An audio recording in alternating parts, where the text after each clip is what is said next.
And we're live. Yes, and sir. we're live. Hello and We're welcome live. to another And episode of Hex Game is Theory Game. pumping. Hex is Perpetual, pumping. Maddie, Kareem, and ChrispyMan. Welcome. Hit the like and subscribe button. Share this out. Hex Get is ready up to 20% today. Yes, sir. Let's do it. 26 to be exact. We're party like Fats Abdul's background right now. Yeah. This is my everyday life. But today, extra so because Hex is up 25%. I know. P-Hex too. That's massive. That's massive. What? There's That's a lot not of money possible. That's not possible, man. Yeah, right? How does EHEX go up? And here's the hilarious part. He actually started the day negative. So if you watch this indicator, shout out to, Hex Alert, because it shows that I did a notification like 20 minutes ago. It's up 62% in 19 hours. Because we started the week, then we pulled back, and then it was like 2.2, and then he just ran up. Somebody just bought, multi-succession transaction. It's like $2 million that got purchased, like rapid fire. I mean, somebody watched the birthday stream and got excited. Exactly. Well said, Maddie. And then the combination of all those Cuatro Cincos, I mean, all that money being locked away, almost $800,000, plus the guy 2 days prior that did a 30 million stake, also Cuatro Cinco, that was like 750. I mean, all those stakes are worth overall $2 million right now. This is freaking awesome. Not bad.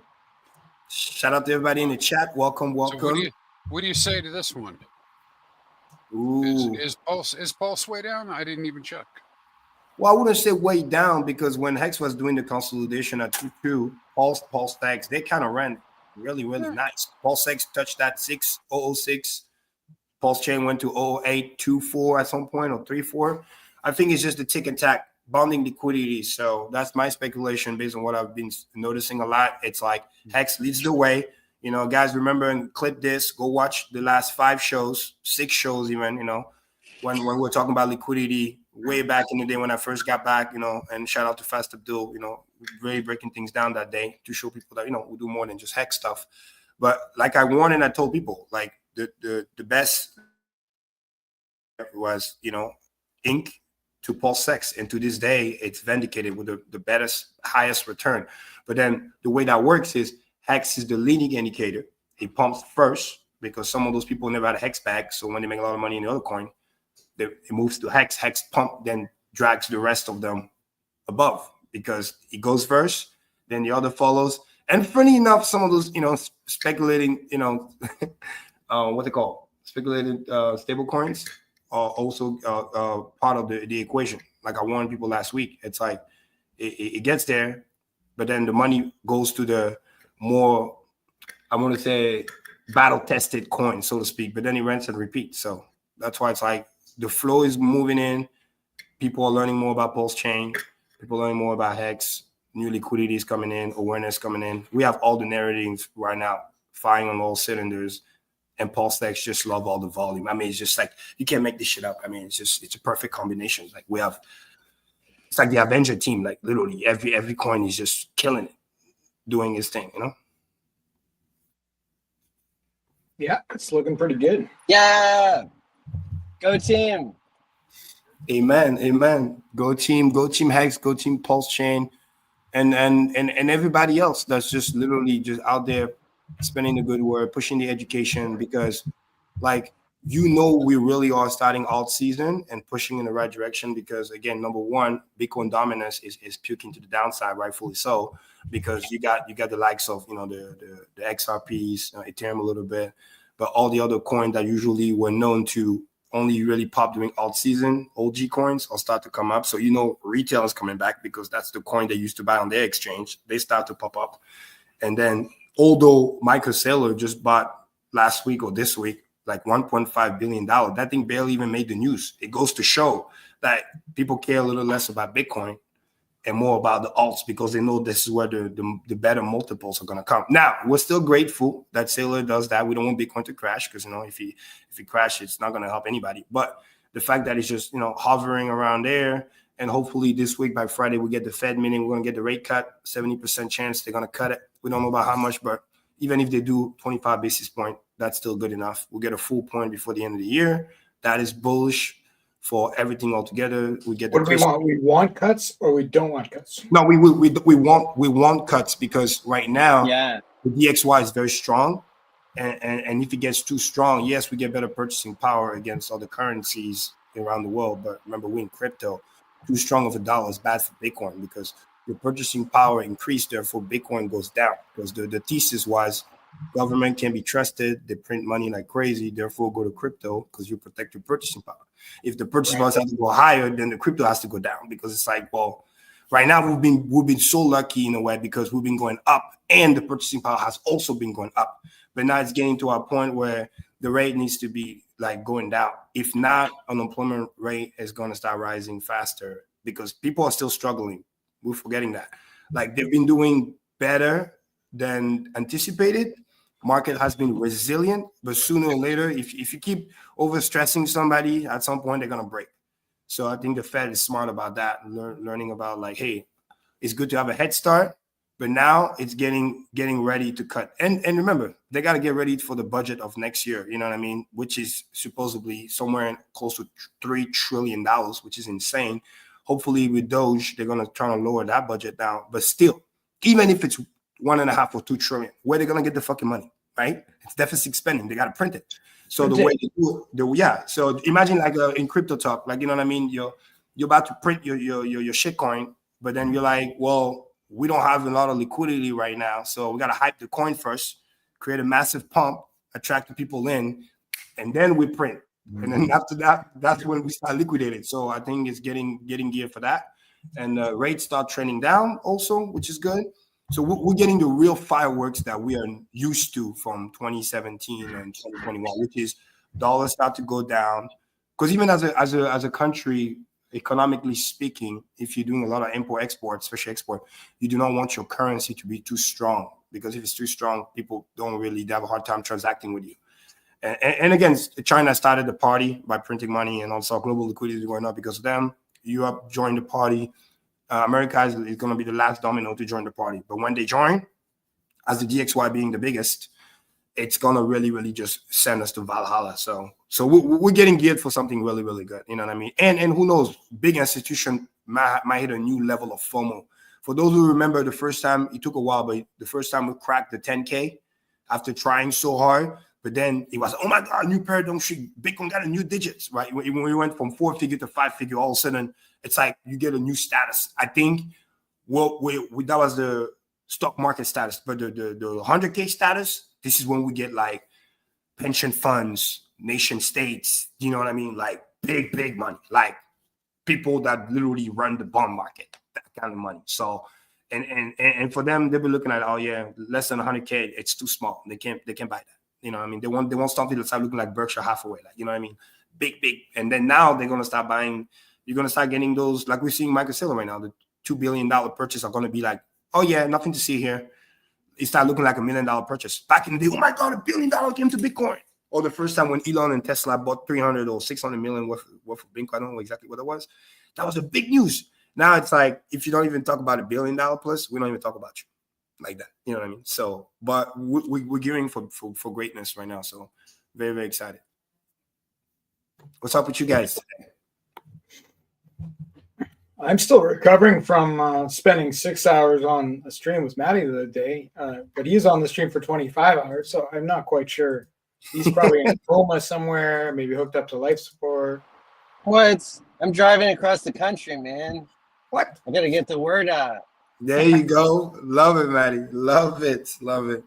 No, that was such a great stream. I had so many like good feedback from many people, random people too. So that was awesome. And I was glad I was able to hop in on it because I was busy on Monday because I was getting ready for the stream. So everybody did such a good job with that. It was really awesome to see. And that was run more like the Miami live stream that we did. Yep. I think that was a 48-hour one, but the schedule was built in mid-flight. It was built on the fly, just like we had yesterday. And so that was really cool. That's a different style and a different format. People aren't like scheduled at a time when they like get on and get off the stream. And so we got to see that. And then of course the Hex conference is coming up in about a month. and that'll be a lot more rigid of a schedule, and you'll know when to tune in to see your favorite streamers. But it was fire content, especially the last 8 hours and the first 8 hours to some extent. We had the most like participation and like big names, and actually we broadcast to multiple channels at the same time. That was pretty cool. Nice. To have like multi-streaming for anybody who missed it. And so that's something to look forward to, is a more rigid format for the Hex conference. And another thing that's on my mind that I think the Hex price might reflect is like, we only have a few more days. We have probably less than 30 days until we hear from the judge. Yep. Ooh, that's gonna be fire. Can't wait. So, yeah, I mean, and again, breaking news for those who haven't realized yet too. And then shout out to Hextra T-Share in the chat. That was a great comment. I noticed that too. Share rate went up 545 points. I mean, that is massive. For those who are new, who don't really understand how share rate works or why not, but like just imagining, right, temporarily in your mind, imagine Hex is $1, and then all of a sudden you were buying T-shares at whatever the price is, and then you woke up today and the next day and it's like the price went up $545 just like that. And when I say the price went up, I'm not even talking about the Hex price. I'm just talking about like the cost of a T-share just changed like that. That's how massive this is. We're rapidly closing on 40,000 Hex per T-share. Crispy, correct me if I'm wrong. It's like 39,000 and change. And another breaking news here, clip this. A T-share now on PHEX, primarily, is now back above 4 figures, fellas. So above $1,000 now to buy a T-share. Obviously on PHEX, yep. Yeah. Yes. Now, of course, if you do a Quattro Cinco, you will get the cost basis divided by 3 because you get the bonus. But let's just say, assuming you're just regular Hex per T-share, right? That's the price. We're above $1,000 again. That is freaking fantastic. So who was talking about getting T-shares when they're under 200? Who was talking about that? Crispy. Week after week. In the chat right there. I don't know, man. But, fact, yeah, awesome. And then for people who are new, that thing started at 60 cents, ran all the way to the previous bull market. At the top, it was around 10K, roughly exactly. And then we pulled back to around like $60, I think, at the low, something like that, 50, 60 bucks. Still up hundreds of X, obviously, because it started at 60 cents, But now it's back above $1,000, people. That's insane. So lock them up before they go away. Well, listen, to give you my own experience with doing Quattro Cincos, it's nice talking about them, particularly when it was cheap. And then I did them, and I'm like, oh, this is okay. I swallowed, right? I was like, okay. Well, now I look at them like, what kind of person does this kind of stuff, right? Particularly the Quattro Cincos, puts them all the way out there. Well, Hexicans do, building their ladders, but I'm just going to reemphasize the opportunity that we have today, even at $1,000 a T-share, right? Yes.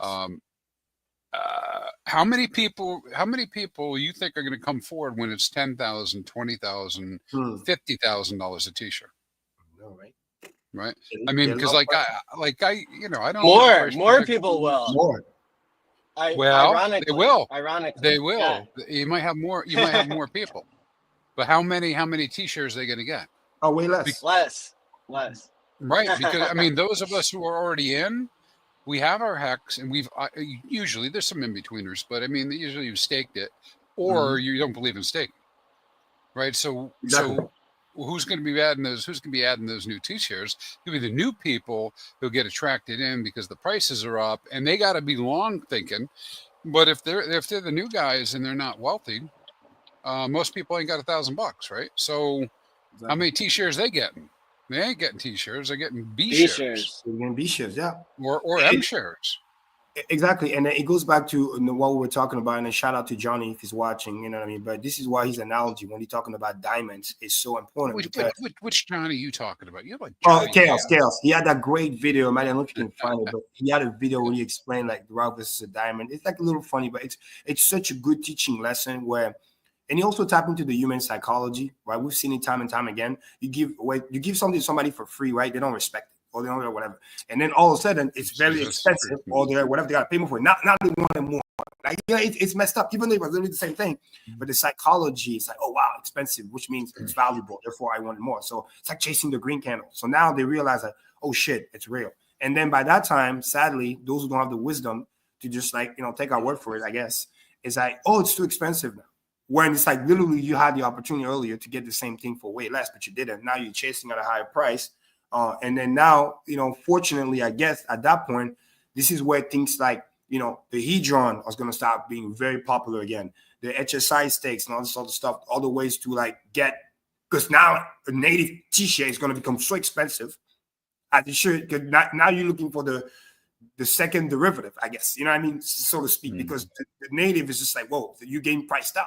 When it's like, bro, you should have done it now. And another good thing that will happen is that just with the nature of staking, people are going to start naturally staking long, like Crispy was saying, because also staking long lower your cost basis. Because if it costs you a lot more money, now you really are looking forward to get those bonus T-shares because it will lower your cost basis, which then increases. You know what I've been thinking too. You're right about that, lowering the cost basis. So I've taken people through my journey. Shout out to everybody who did the Cuatro Cincos yesterday support. I appreciate that. We appreciate that. But in the world of you have a 15-year ladder, there are only Cuatro Cinco six. Exactly. I mean, there could always be some short-term stuff somebody does, but why, so I started thinking about it this way, Kareem. I said it to you a few weeks ago, maybe you didn't hear it, but I started thinking about it this way. If I'm thinking that Hex is going to survive long-term, and I'm going to be around in 15 years, and I'm going to want stakes to come out, why the hell would I want to be buying them for $55 a Hex? Exactly. Why would I be doing that? Why don't I just get my Cuatro Cincos now and I have a ladder forever that's out there, right? Because I'm always 15 years ahead of the curve of a higher low. Now, I know how that sounds. I like it, though. This is crazy, but I like it. I like the idea. So, it makes perfect sense. And I'm able to, and I get my Hedron, I get my comp.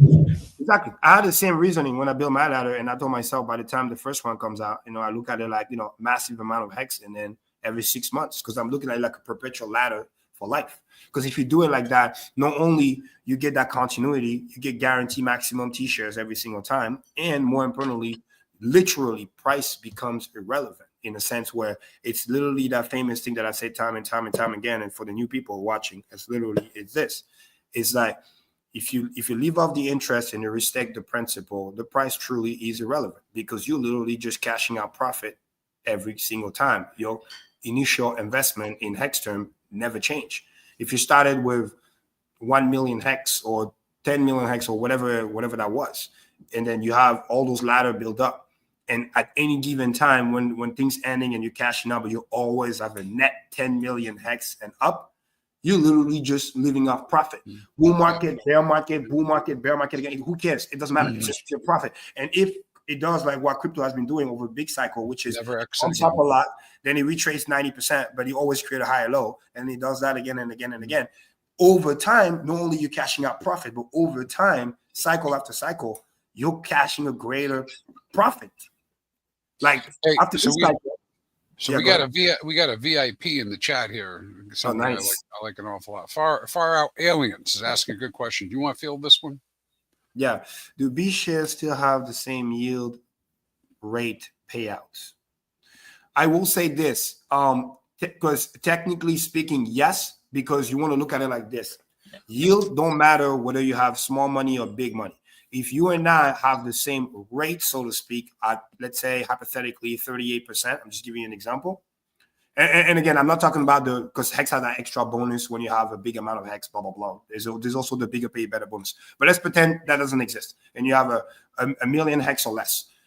Two people can have literally the same yield. One may have 100,000 Hex and the other guy has a million Hex. If we're yielding at 38% because you have the same duration, right? Well, literally, whether you have B share, M shares, if you have that same duration as that other person, you will yield at the same. Now, obviously, because bigger pays better exists up to 10%, the one that has a little bit more Hex stake for the same duration will get that extra bonus.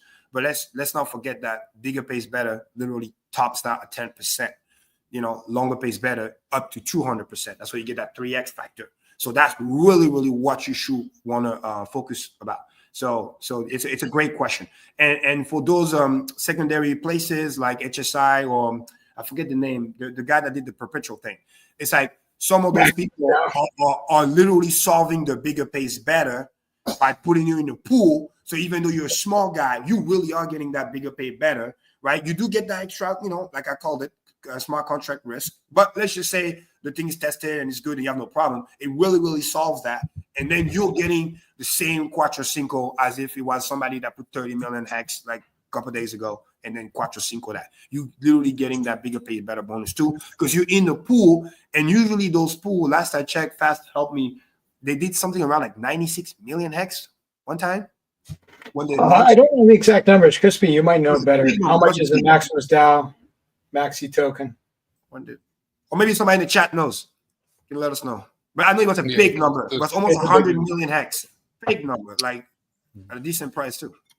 Yep. And it will be bigger as it goes on because more people, I think, will participate with that on the minting phases. So, another whatever it is, 13 years from now, the next Maximus DAO token mint will be huge. It's huge. And remember, you get the bonus. So Maxi's not perpetual, but I think they got the full. I think they got the full bigger pays better bonus on Maxi, but that's not perpetual. And then Deci probably got it.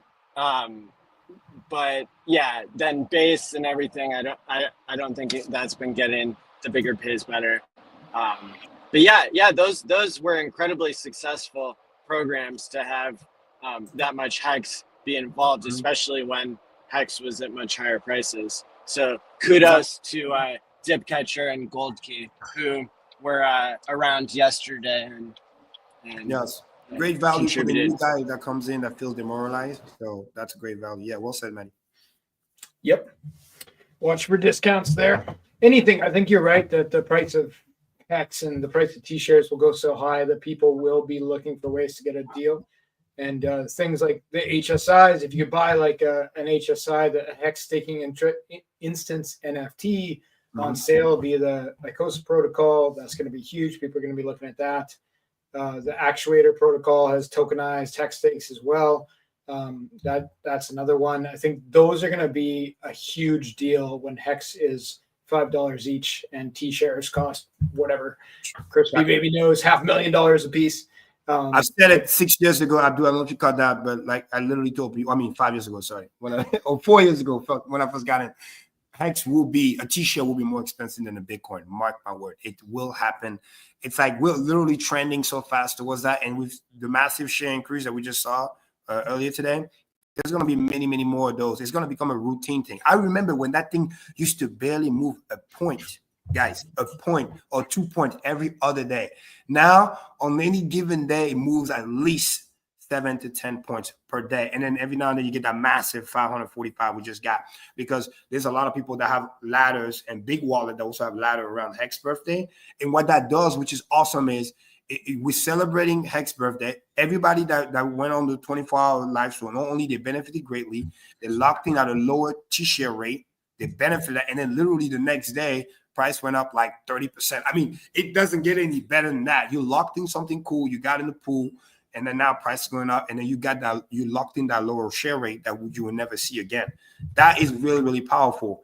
And for the new people watching, look at it like Hex and those multi levels. It's like, imagine kind of like if Hex was Bitcoin, and then the second level, kind of like you go into alt season. So Hex will go up crazy. Then all of a sudden, those secondary plays are going to start going crazy because, again, they'll be like, oh, Hex is too expensive. Boom. Then you're going to start hearing about people doing the HSI. You're going to start hearing people about the Hedron and all this other stuff. We've seen it. It has happened before because it gets scarce and it gets exponentially more scarce. As crazy as it sounds, guys, the amount of money necessary to pump as we go higher, as the liquidity gets thinner and thinner, it gets less and less, and it pumps faster because when there's a lot of liquidity at the lows, you need a lot of money to really, like, imagine kind of like a bathtub full of water, and then you have a pool pump. You're pumping the water at a high rate, but you barely see the thing go down very slow because there's so much water. But as you get closer, it just sucks the water faster and exponentially, and that's what we're starting to see. You know what I mean? We used to barely make 5% move. We was struggling. Now it's up 26% on the day, but the day started a little bit negative. On 19 hours, it's up literally 60%. Like same time yesterday, it was 2.2 cents. Now it's 2.8. So it's like you need to understand that it's gonna, once it crosses 3 to 4 to 5 cents, it's gonna go to 7, 8 cents even faster. Like it might have to, like a parabola, it might have took us many months to get to a certain level. Then it's gonna start taking 2 months to make the same level. Then it's gonna start taking 1 month to make the next double, and then 2 weeks, and then one, and it just, that's what a parabola does. So what's the catalyst this time, though? Like, you know, I'd like to think it was the 24-hour hex staking stream, but I don't think the pump correlated with that exactly on timeline. So, yeah, what's the reason for that? After the stake's confirmed. Okay. So and, people, you know, like, yeah, like rewarding good behavior. Somebody watched on replay. I mean, most people watch stuff on replay, especially that last 8 hours was fire content. So. yeah, Could have been. I mean, it could have been related. It could have been somebody celebrating. Like, there's some people who say Hex was really launched on the 3rd. Depends where in the world you were. So maybe somebody was celebrating the 5th birthday, like, you know, a few hours separate. But yeah, I mean, like, yeah, or it could be anything. It could be people finally waking up to like, hey, we're about to get a court decision. You know, that's probably the big, I mean, that's the biggest event that I see coming is, you know, the judge possibly dismissing Hex alone. Hex at least. Exactly. For macro, that is 1000%, Maddie, the most biggest catalyst. But there's one more catalyst that we'll forget. That's literally just fucking so simple. And I'm sharing my chart, Maddie, if you can, please. That it's literally, if you look at the chart, remember I told you guys, Hex front run is the leader. It drags up everybody else. We're in the blue sky breakout. Let me know if you guys can see my screen. Yeah, you good. Like literally, remember guys, I told you guys 5 weeks ago when we were around here. I said, hey, he's going to fly. He's going to come here, test the trend line, dance a little bit. We had a little indecision candle over here, but it was green. Then we had a little retest here. But then the cool thing about this one is this one closed green above the close of March when we had the last big pump. Because after that, usually that's when massive sellout was happening. Well, this time around, not only we're breaking out with volume, but this week literally started red. People don't realize it started red yesterday and the day before. And then literally it wicked all the way here to like 22 cents. So the low says it was exactly 22.34. Somebody could have thought, oh, it's going to go in a retest. And then somebody or entity or whatever, or group of people just decided to put $2 million. You'd be like, nah, we're breaking out, people. We're not going back. And that is very, very big because now everybody's playing catch up. We're clearly in the blue sky breakout. It looks freaking amazing. So when you're looking at all that, you're like, well, off it goes. This blue sky. Then when you look also at real quickly, you're looking at EHEX is doing wonders too. Let's not forget that EX is on a freaking tear. Last week, I don't want to shock anybody, but last week, EX did 74%. At some point, because it was a wick all the way here, it was up 100%, literally, on the week. And this week, after another wick down, same thing, earlier today, around 4.4 or late last night, and then it's already back to 5.3. And like I remind everybody, not only we're covering the Gosling channel, but we're above this on the weekly chart, by the way. So it's no joke. It's like super trend. So 200 moving averages here, chilling at 6 cents where it belong. Once we get here, it's right around when PulseChain launch. We get that nice little parity. 6 cents for this, 8 cents for the other one, most likely. And then we should be good. But over here, every time you take over the moving average here and you start to curve back up, because this is literally the 200 and the 50 on the weekly chart, the hardest thing to do is to take over this moving average, because once you do and this becomes like support, it's going to quickly run over here. I know it sounds crazy, but I literally put my little bar here. I see this happening like on the weekly chart. Like this is where we're going, because I made a major move. So I'm looking at it like, if this does this, and that's EX, by the way, might have some resistance along the way. But if it looks already really good and PHEX is basically doing the same thing, but minus the chart is much cleaner, simply because, less for history, it's like up it goes. So we're literally geared to do what we're set to do. Ethereum is pushing towards 3,700. Ethereum also is breaking out of its, down channel, which is really, really good, doing like a Bitcoin. This week or next week, after this candle, probably going to consolidate. The next week, we can have a $4,800 Ethereum literally by the end of the year. Is Bitcoin pouring into Ethereum? Is that where that money's coming from? Yes and no, because if BTC has clearly bottomed, as you can see here, it does a reversal. Yep. But then again, it hasn't crossed this moving average here. So I don't want to get too excited yet. And then the 50 is still here. Now, usually when you're far away from the moving average, even though it's down and this is turning down, you quickly get here. Once you get here, that's when you start dealing with resistance. Kind of like how we were here, quickly went here, then resistance. And then once you overcome this, oh my God, then you're ready to go touch this guy. But until then, we're still far away from here. So I can see you quickly move all the way, because simple math, quick math, Bitcoin goes to 100K, which is 4K away. It's nothing. It's like 3%. And if BTC just run to the moving average, not even too far, not even here, just run to the moving average here, that's 4.8% of a Bitcoin. Quick math, Bitcoin 100K, 4.8%, that's 4,800. That's Ethereum is back to all-time high, literally, without even passing over the moving average here and recovering to former glory, which is all the way here, which is because he's been on a downtrend literally for years. So just by running to the moving average, which again, Ethereum is known to have done many times before. Look at this candle right here. That was 1 week. Ethereum had a 40% pump. So the ratio pumped 20+% here, but in USD, it pumped 40% because Bitcoin was also rising at the time. So this is how ETH can make another move. So he already did the recovery here, but it has to close above this guy here. That's once when it makes that recovery and it's bouncing around inside those Bollinger Bands, like should we see a lot of funds flowing into altcoins? Is that sort of the time? Yes, it's the altcoin who are, I would say, my speculation is the altcoin who are related to DeFi. Here's why. Because technically you can say, the big meme coins are technically altcoins, but they don't really pump like that. They pump a lot when Bitcoin pumps, because meme coins usually associated to Bitcoin. You know what I mean? That's when new money comes in. First time about Bitcoin, nobody know about altcoin, none of that stuff. So they hear what's on the news or they see something on the exchange and then they go buy. Ethereum is more like a smart play. When you start playing DeFi, ETH, that's when you're like, all right, cool, I'm entering that world. I want to know about yield. I want to know about, pairing stable coins and all this other stuff. That's when I start using Ethereum and DeFi and all the things that are related to that, right? So, for example, you see BNB start to fly. Crazy. People be sleeping on BNB. BNB is like ETH. It's DeFi. Start to pump. It's not just, the XRPs and this, that. XRP is being waiting for a pump for 6 years. Well deserved. What's Cake doing right now? Good question. But literally the main three that I look at is BNB. Then I look at Aave. I look at Compound. Look at that flying.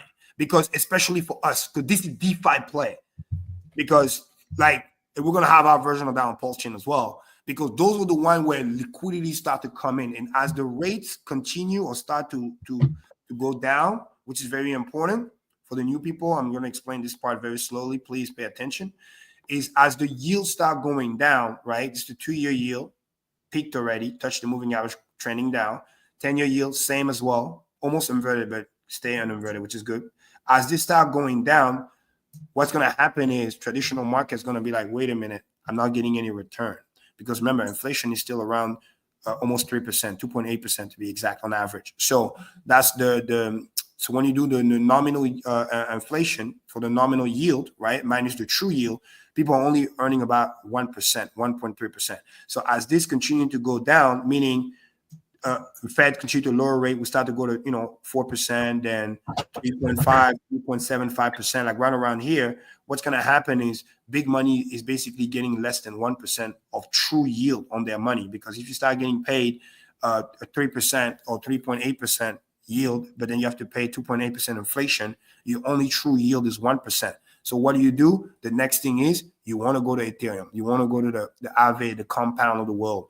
Put your stable coin, especially in the bull run, because you can start getting paid 5, 6, 7, 8. Top of the bull run, people are paying 11% to borrow stable coin. It's insane. You can make more than that right now on lending stable coins. Yeah, exactly. So So remember, the fat money, trillions of dollars, respectfully, is very lazy. They're not going to move, even though right now they can get more. They have to see where the rate is so low that they're forced to move, because it's almost like fiduciary duty. If you're not actively trying to make money, when it start going below 1%, even if it's trillions of dollars, they're gonna be like, all right, guys, we're not making enough. Like, you need to move that money somewhere. Because yes, you can get more money in crypto, but also more risk. So this is how we saw in 2019 when and 20 when the rate was so low, near basically zero, or even here minus inflation, people are getting negative rates. So that's why they're like, fuck this. Let me go to crypto. Let me move my money out of JP Morgan and Chase and blah, blah, blah. And that's what is going to happen. I predict right around Q1 to Q2, but basically definitely Q1, like right around here. Right? Yep. Boom. This is Q1 2025. Perfect alignment. Rate trends down. Big money start to shift out. Aave, Compound, Ethereum of the world push up. Ethereum also is going to start getting their January 1st DeFi season. That's sort of what we're looking at. And Exactly. I think it's important to note when you say Aave and Compound, et cetera, we have equivalents of most of these things on the PulseChain. We got exactly. Same as GMX, Fiat is Aave. We don't have a Compound. We don't need a Compound. Aave is better than Compound. Yep. So yeah, it's all there. So like, what happens to these DeFi protocols at that time? Like, will value flow into them in a huge way? I will say yes, because just trying to be as unbiased as possible and just follow the study of incentives, right? Oh, and one more thing too. Again, the Bitcoin dominance puking to the downside. I mean, literally, we see a red vector candle. That's how bad it is, because all the big mid caps are also flying. So the reason why this is going down so fast is because and Ethereum is going to be the one that's going to do the final blow, because Ethereum is the biggest one of the altcoin. Mm-hmm. But this will probably caused by a combination of XRP, Binance, BNB, ADA, Cardano, like all the top like 15, all the way to top 3. Those are the one, not so much stablecoin, but those are the one. So really like the high cap DeFi products. Exactly, the high cap and stuff. And then Ethereum is going to do the next big dent. And then the final dent is actually going to be us and things like us, things that really go like 100x, 1,000x. And it's going to be probably like 20, 30, hundreds of projects like that that's going to do probably 100x, because full on like DeFi fever, it gets there. And out of that 100, there's going to be maybe like 10 to 15 that's going to reach multi-billion-dollar market cap. And then 1 or 2, I really count Hex there and PulseChain, are going to reach. Are we calling Hex is DeFi too then, right? Like it. Yes, but in DeFi, it's like you got different level of DeFi, so to speak, right? For example, like us, we like pure DeFi. Like some of the other stuff, they just kind of do stuff related to DeFi and inter-blockchain communication and stuff like that. But they're not really like DeFi, like Hex. Makes sense? They could be like, a perfect example would be like Uniswap. You know what I mean? Duckdown token, right? But thanks to the new governance and the new, Trump and all that stuff, what if all that gets clarity, right? Now all of a sudden they can start literally legally promise people return. Put the money here. We can promise you return yield. Bro, money is going to fly. It's almost getting the opposite. Remember like last year and the year before, anything like if you're an American company or anything related, because the terror of Gensler and getting subpoena and this, that, and the third, people are running away. Your coin and your project actually is doing bad because people are afraid of the SEC. But guess what? Now that can be flipped and turned into something bullish. This is actually what helped XRP. It wasn't just because remember they won the lawsuit. Yeah, cool. But the coin didn't really pump. Think about it. It only started to pump, for those who don't know, when Trump announced the new future director of the SEC, which is a very, very pro-crypto guy. And apparently people running rumor that he might have been connected to, some XRP, this, that. But anyway, it's like pro-American, pro-crypto, make American great again type shit. So it's like now all of a sudden what used to be something that was held negatively against us is now something that's very, very bullish. So now the world is back to normal to some degree, where it's like you can make zero promises, pure hype, speculation, and the shit pumps because there's no cap. You can just say, oh my God, what if it goes to here, right? Like a meme coin. Okay, so in January, the high cap DeFi pumps, when does it move into like mid cap and low cap DeFi products? I think no matter what, because it's a game of liquidity at the end of the day, that is so true. That's why bonding liquidity is so powerful. And that's why we know that as Hex do well, PulseChain, PulseX are also going to do well because we're going to just carry them with us. And it's like Ethereum has to be in the play because some of those other projects needs Ethereum to bring liquidity because all they got to do is maintain their peg ratio. When Ethereum pumps and they can pump a little bit better than Ethereum, they'll catch that wave with it. It's kind of like you sitting on the shoulder of giants, right? So if you have a good, strong ETH to whatever your coin is ratio, ETH pumped, you pump too. Just like us back in the day, we were able to do 10,000x, a million percent. Let's not forget, because Ethereum pumped like crazy as well too. You know, I remember Ethereum was $80 and that shit ran all the way to 4K. You know what I mean? 4,800 at the top. So we benefited from that because we bought a shit ton of ETH at a low. So by the time we converted to Hex, we sent it to Valhalla at the same time. So you need a little benefit from a high Ethereum price on the PulseChain because of the fees, especially in regards to the DeFi products you're talking about. So people are doing DeFi, they have to authorize transactions, they have to put through transactions on chain. On Ethereum, if it's costing $300 per button press, and on the PulseChain it's costing 10 cents, some of that DeFi might shift to the PulseChain. Exactly. And we're perfectly located because even our narrative is really good. It's very friendly. We stopped doing the whole, oh, you guys sucks, we're better than you. No, it's like, bro, we got the copy here. We're here to help Ethereum out. And then at some point, people are going to realize like it's just genius and incentive for you to come. There's no negative externality. You know the fees are bad, if you want to be objective. You don't have to lie to yourself. You know it's bad. And then once you're going to start playing a little bit with PulseChain, and then you're going to realize that, wait a minute, I get the same thing over there on ETH. I don't have to worry about, let's say I'm an ETH maxi, and I know Solana is playing the, lower fees. But I'm like, fuck that. I'm going to stay on ETH because at the end of the day, I like my real DeFi over just speculating on garbage, whatever, meme coin. But now I'm biased towards Solana for some reason. Well, it's not really a blockchain. I'm not biased. I'm just standing on the facts about how our marketing is better.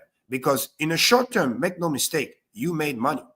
But I don't have that chart right here. Maybe I can look it up. But if you start looking the ETH to Solana ratio, it starts to flip the other way. It's all fun and game when it pumps. But then when it stops pumping, when the VCs are dumping it and start buying ETH because ETH is going to wake up because everybody told you ETH is dead, right? And then that's how you get played out. You get shifted at the wrong time because the time to buy was when nobody cared for it. When the price was so low, you didn't buy. And now you want to buy at 240? Come on now. Give me a break. Like, it's just, you don't have to be a sidekick for it. You know what I mean? It's just understanding you buy when it's low. Buy red, you know? It's the same thing with this speculative stablecoin thing. No offense, right? Last week, people saying buy, buy, buy. It was at 3.3 cents. I tell people, don't buy. It's pumping too much, right? And guess what? Some people got wrecked 50, 60%. Now, funny enough, it dipped. Now, just to show you that I'm not biased, if you want to buy it, the time is now because it dipped. And then if it recovers, that's when you want to enter. You don't enter when it's pumped like to Valhalla. You know what I mean? Because, and I also said, and it's vindicated right now, if this thing pumps, believe it or not, Hex and everything else will pump harder. And it did. Probably, where did the money go from the dip? It probably went to buy PulseX, and Hex. Because that's why suddenly, as they were dipping, those coins were pumping, right? Like, okay. I'm not blind. I watched the causation, the corollary. It's so obvious to me. Now, it's like breathing, right? Inhale, exhale. Maybe you don't breathe that much. You mostly talk. You're pretty good. I think he's like a whale, folks. He's got like a hole in his back. He breathes through that. He's pretty. I wish I had that skill. Yeah, so it's like, as a matter of fact, just for fun fact, right? Let's look it up. I think I have it here. Look. For the people in chat so they can be good. Look, right now. Look at that. I even put my favorite indicator. Last week, when people were, don't buy it because this was crossing. Now, it's finding structure. Might be turning bullish. Maybe, hey, if you want to be going gambling, now's your chance. Now, I'm not endorsing gambling, though, right? It's like you can gamble with an edge if you have the right information.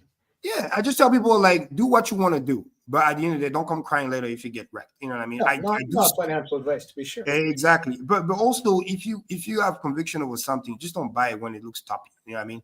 Wait for the pullback. The same way I told people, when those who bought it like here, that waited for the pullback, or here, that waited for the pullback, now it's like, it looks parabolic.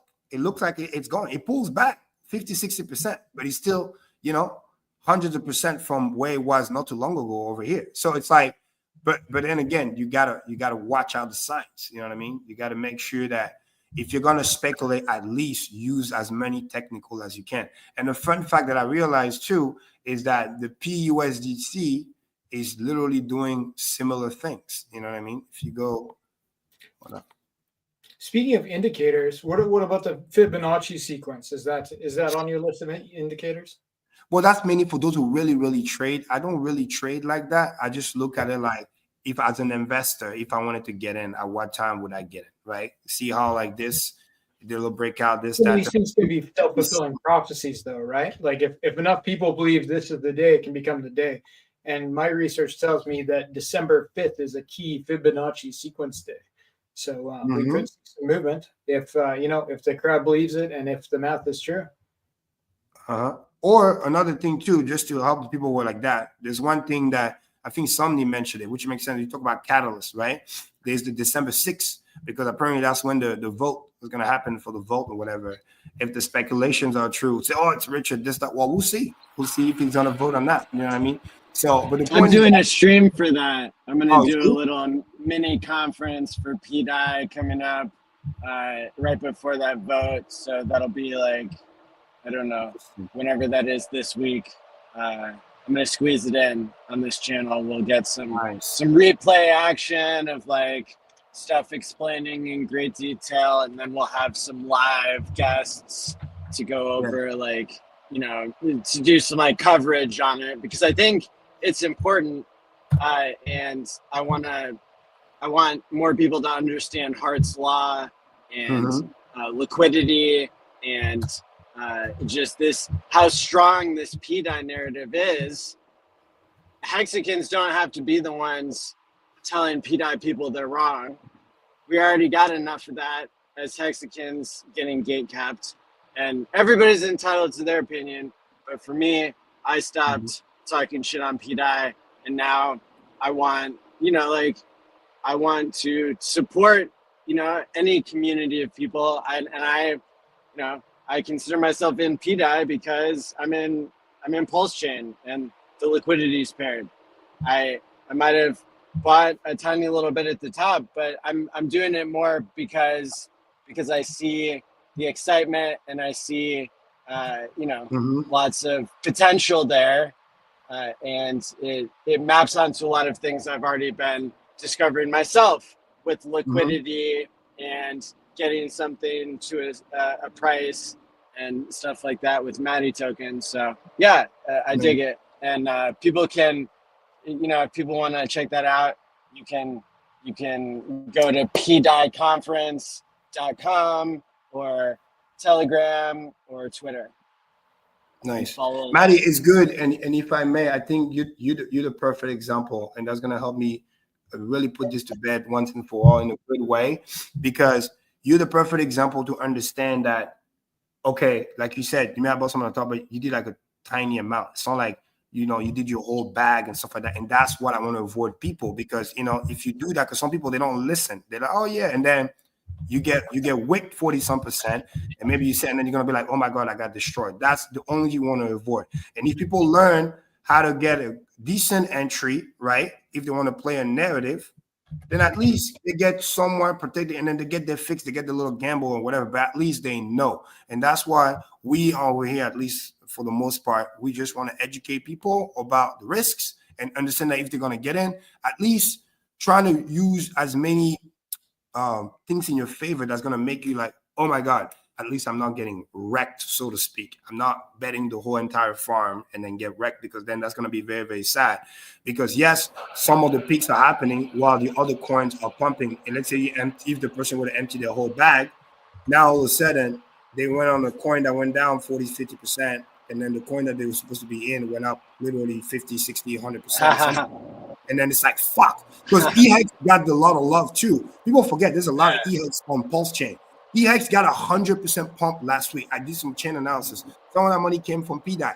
So it's like as long as people understand how the thing goes, and then it has more to do with Hart's Law than just PDI itself. That's why I go out of my way to show people I'm not hitting nothing. And look, this is PUSDC, and it looks almost exactly like PDAI. So it's not just a PDAI thing. It's, I think, if this thing pegs, again, I don't know. People don't get too hoppy on. Don't say Kareem said it. If this thing peg, I think all three will peg, because it makes absolutely no sense that one peg and the other two don't peg, because it's the same Agreed. narrative. And literally, it will have enough liquidity to literally peg all three. And this will become insane, because that means we have, quick math, $28 billion of literally TVL once this thing pay, and that's PUSDC. Then you go PDAI, you have somewhere around 23 billion.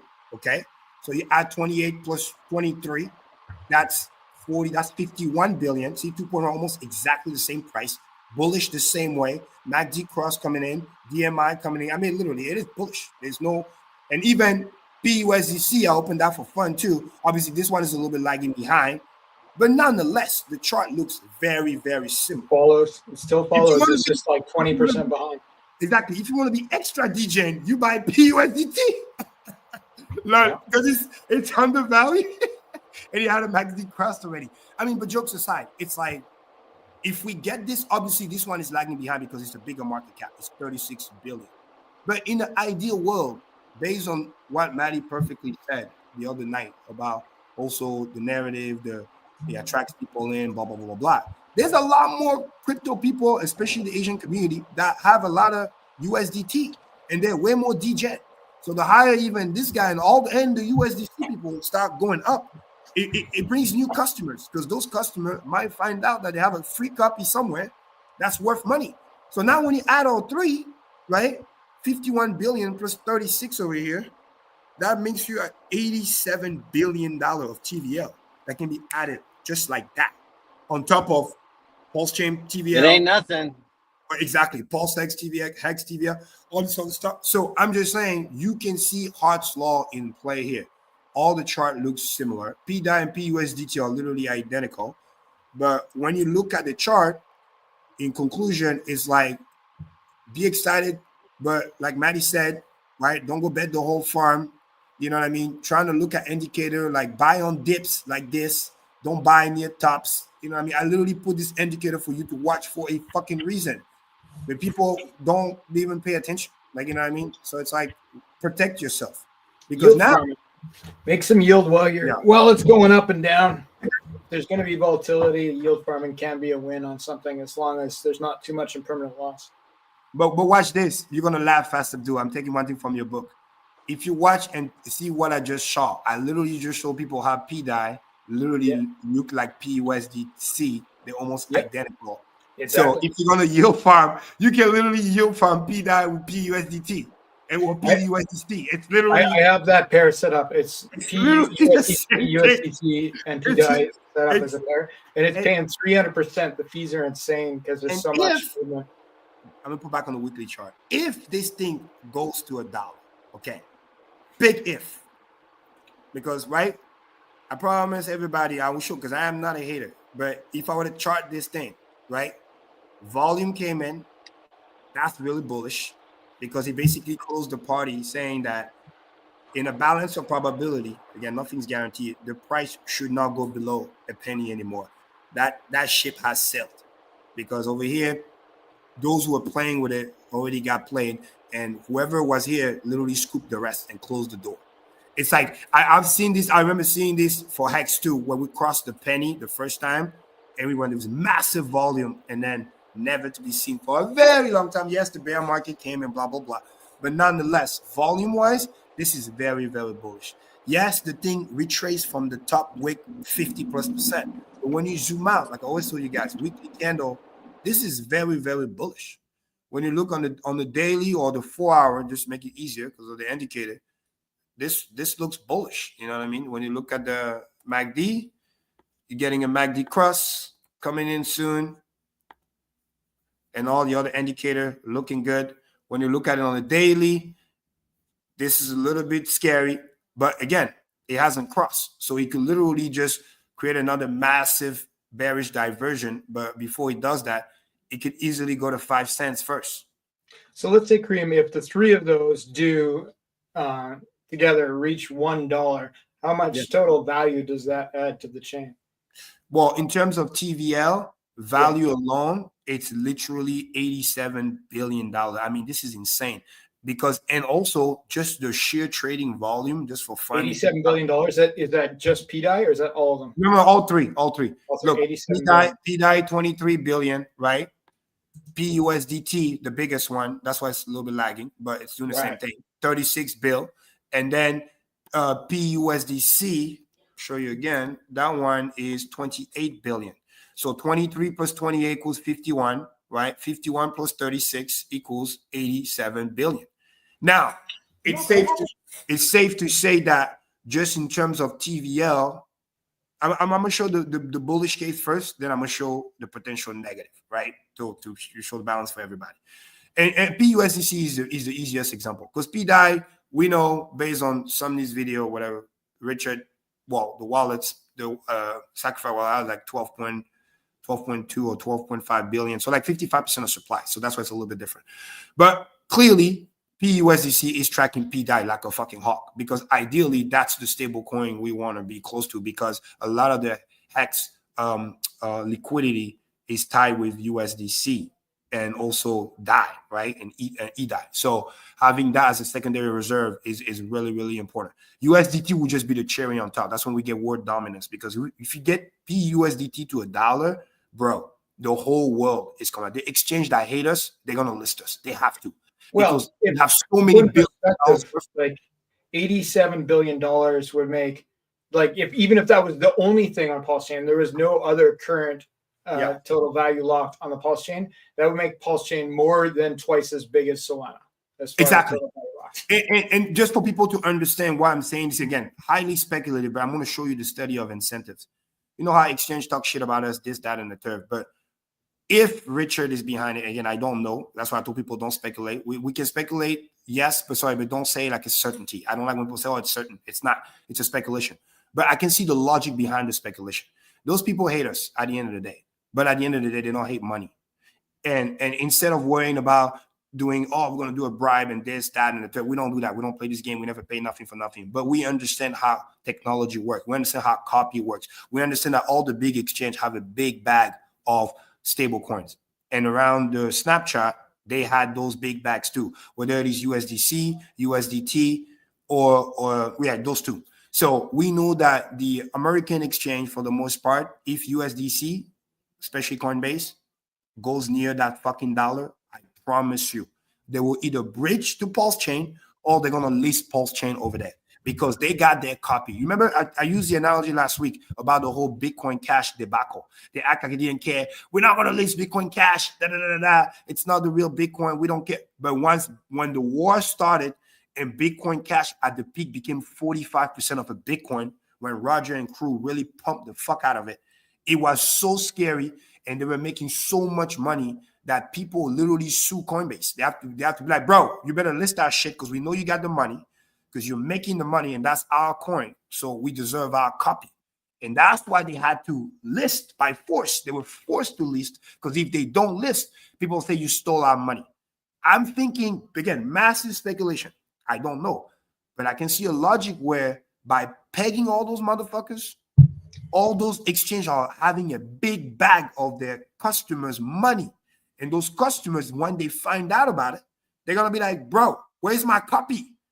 List PulseChain. I want my copy. I want my, you know what I mean? My PUSDT, my da-da-da.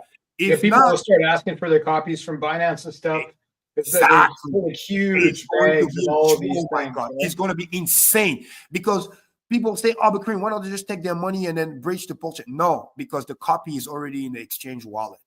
Only the exchange can go and bridge. Now, here's the negative side. Is if we don't get enough visibility and the exchange are very nefarious and they don't wait for the peg, they see as a threat because it's such a big incentive in investing back in the stock market and a big corporation, we call it the golden handcuffs. When I used to work at big companies, they're like, the reason why after a while, even though you're a little bit abused and you work so hard and get paid less, even though you make six figures, but they literally make you work like crazy hours, weekends or whatever, but they give you equity and more stuff because they want you to stay. They find a way to incentivize you, right? So now these are the golden handcuffs where it's like, oh, you got these carrots here, this free money that you can use, but only if you list PulseChain, because that's how the users are going to be able to get the money. But if the exchange said, fuck that, this thing goes to 10, 20 cents, they don't wait for the peg because they look at it like a threat. They just just as an opportunity to like cash out $20 exactly. million, Imagine right? they breach 10 billion and they pop it and just sell it and then run away with 50 mil. They could also do that. So I want to warn everybody, that's the possible negative side. But the positive side, this year. Exactly. Or if they're very smart and greedy at the same time, they literally let it go to peg. Then they list the fucking coin. You know why? Because just like the same other shit coins, they know that in order to cash out a big amount, there's not enough liquidity. They have to list it on the exchange for their users to start FOMO in on it, so then they can slowly liquidate. Make sense? Just like an exchange listing, when they buy a meme coin or they talk to the founder of some obscure company that, oh, you're going to get a Binance listing and you got to give me 10, 15% of supply, right? We've seen that playbook before. Make sense? So this will be indirectly the same thing, but without even us talking to them. Because all we have to say is, hey, there's free copy. Do whatever you want, but there's free copy. First, you don't care. But then if the copy keeps getting more and more valuable, you're going to be forced to care. You get what I'm saying? So I'm with you. Yeah, I think people should consider moderation. And yes, I think what we're going to see, and this is just my opinion, is that, yes, there's money flowing into these tokens that have been copied. But I think at a certain point, the money is going to flow back into the core tokens. So if you're buying a bag of PDI, like let's say you're putting in $1,000 into PDI, put $1,000 into Hex or into other PulseChain assets that you think are core tokens, whatever in your opinion is that at the same time. And when your PDI bag dumps, which it could, likely it will flow into those, at least a portion of it's going to flow into those core tokens. And you'll be rewarded potentially on that side if you're not on the other. That I think that could happen. I don't know for sure. Yeah, and by the way, that happening is actually in a messed up way. It's very healthy. It's what's supposed to happen. That's how you know it's organic. Because I remember I was there. Hex moved like that too. Massive pump pullback, massive pump pullback. Those are bull flags. And literally, as you can see, it gets arcing exponential. The pumps are faster, the pullbacks are shorter, right? You can arguably say this was a pump here to roughly about here, then pull back roughly over there, and then from there run up, pull back, and then but it's getting more and more severe. So, and again, this is PUSDC, but again, everybody understand, like I said, Hart's law, PDI looks exactly the same. So you get to see how like this is not by mistake. Now, the question is, just like in the Hex days, if you don't know what you're doing, and you don't look at indicators, you don't know how to do right entry, you're gonna get wrecked. And it's an inhale, exhale, and that's the only thing I want to warn people about because I love them so much. I don't want them to get wrecked. It's not me hating on it. It's just understand how the inhale, exhale work, right? So moderation, price pumps, then he exhales over here because Hex gets the pump, right? And when I say Hex, sometimes it's Hex, sometimes it's Ink, Pulse, Hex. It's the same thing because I watch it live happen time and time and time again. As Hex was pumping over here, around the same time too, when PDI was dumping, Pulse Hex was pumping. Ink was pumping, okay? Pulse was pumping. They got this candle to happen, 37%. What the hell do you think they got the money?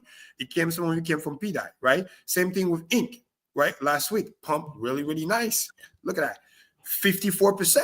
Where the hell did the money come? Say it came from PDI. Same thing for Pulse. PulseChain almost went to a sack rate. It went to 0.0834. Look at that. Massive volume, right? 22%. And then the same thing, it's like it's almost like inhale PDI, PUSD, whatever, exhale into PulseX Inc. And then inhale right back by getting sucked out of here. Red. See, look at that. Red here. Red here. You're gonna laugh. Red here, all three of them. And where did the money go? Big Daddy, right here. Because that's the store of value. That's probably what happened. Yeah. Does that make sense? This is likely. It's like you got the meme coin and the shit coin. No offense to PDI, but just understand the analogy. The meme coin. Then you move back to the medium coin that's like well-known but good, right? DeFi, PulseX Inks. And then you move back to the solid coin. The daddy, the Hex. especially because we're still negative 95% from the top. I mean, with a blue sky breakout on PHEX. I mean, it's like this is where it's like you don't have a hex bag. I don't know what you're doing. You're literally like, because at any time it could literally go. And fair warning, there's almost no liquidity here. Like literally, we can send it to 10 cents in a matter of like it could literally be like this, and then we get a candle like this, 120%. I have seen it time and time again, right? I want everybody to watch this chart, right? Hex, and then let me go back to the PUSD on the weekly, which is basically like the P die. Remember how he did kind of like this, flag, and then when he got close to the blue sky, and then he did this, right? 154, massive volume, and then this, right? Hex is right around here.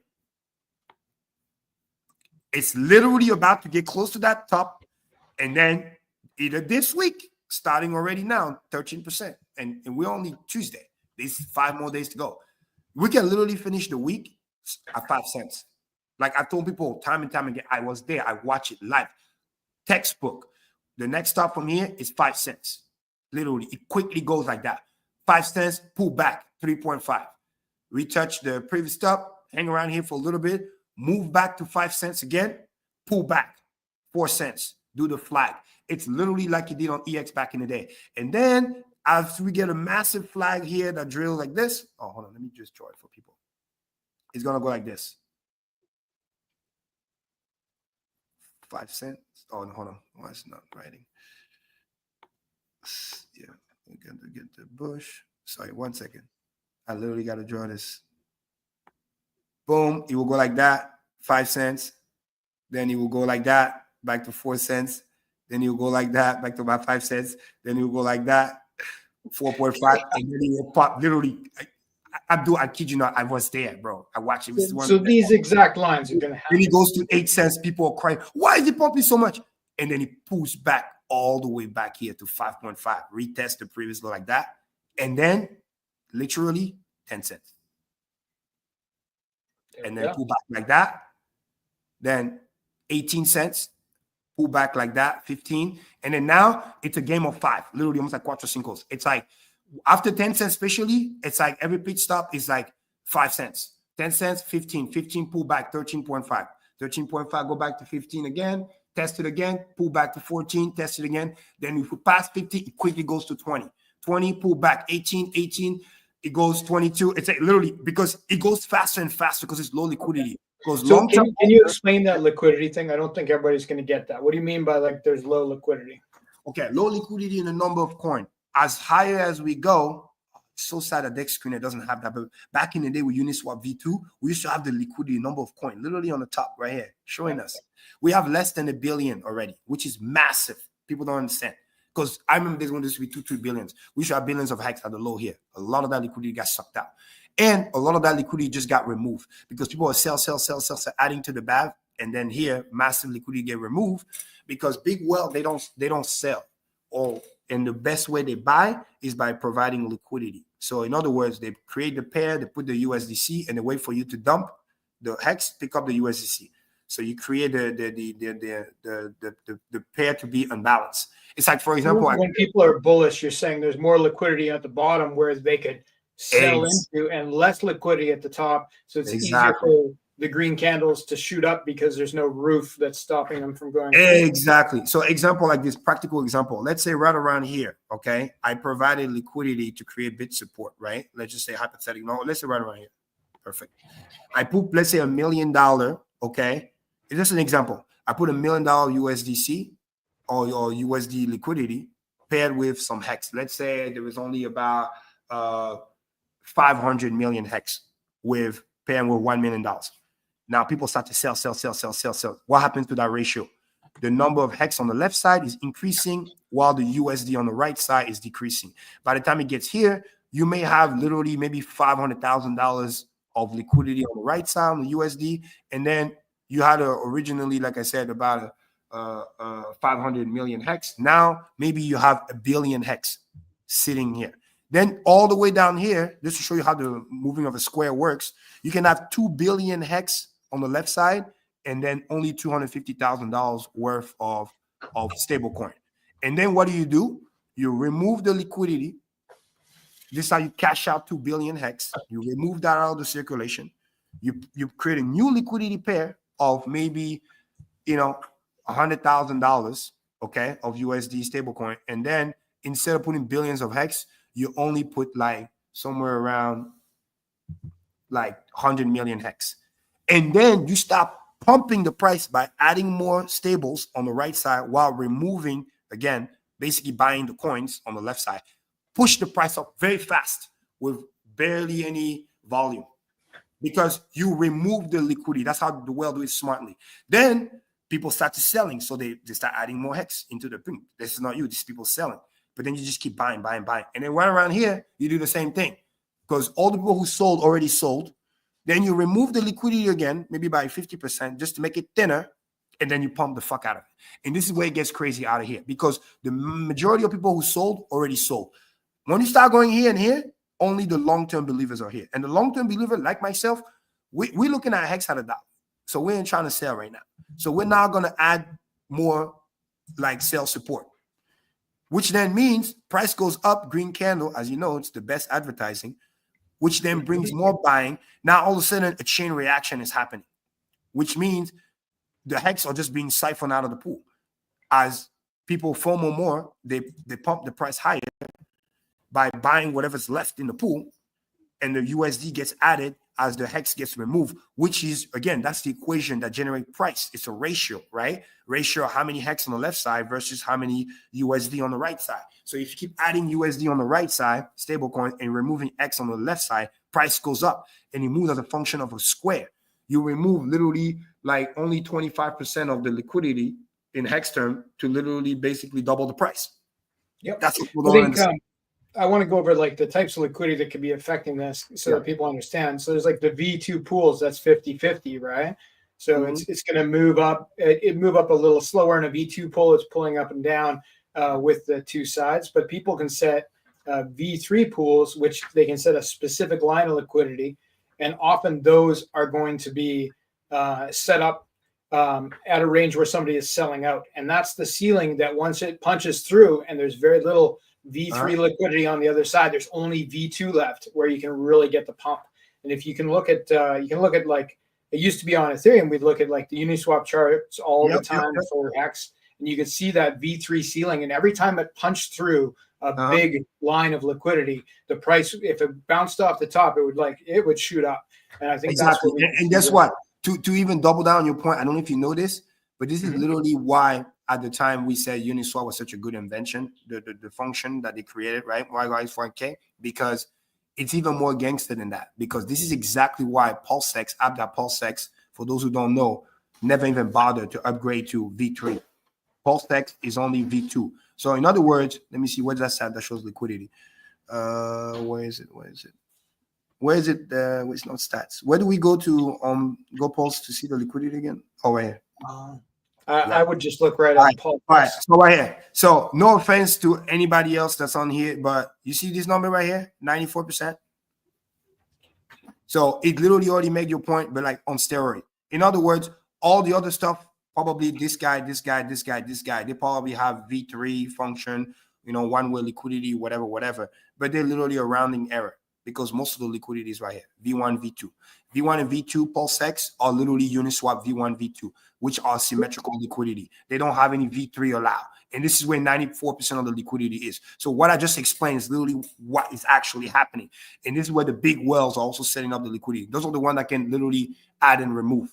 So now we're in the removing function, pushing high. And the reason why this is so good, gangster, literally good, is because as the price pushes higher up, literally the bid becomes the added liquidity becomes the bid support. That's what's so genius about it.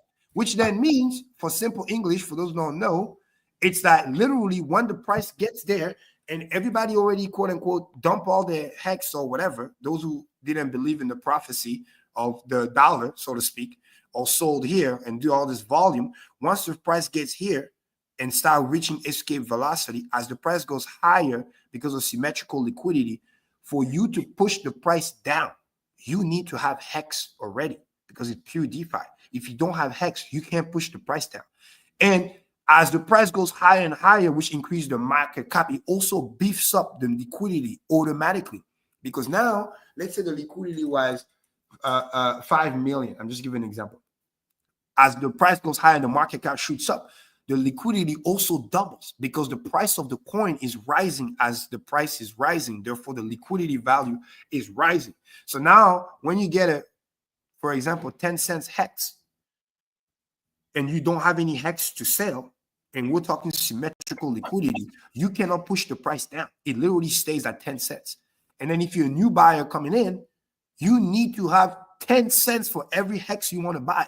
Because other than that, you won't be able to push the price up.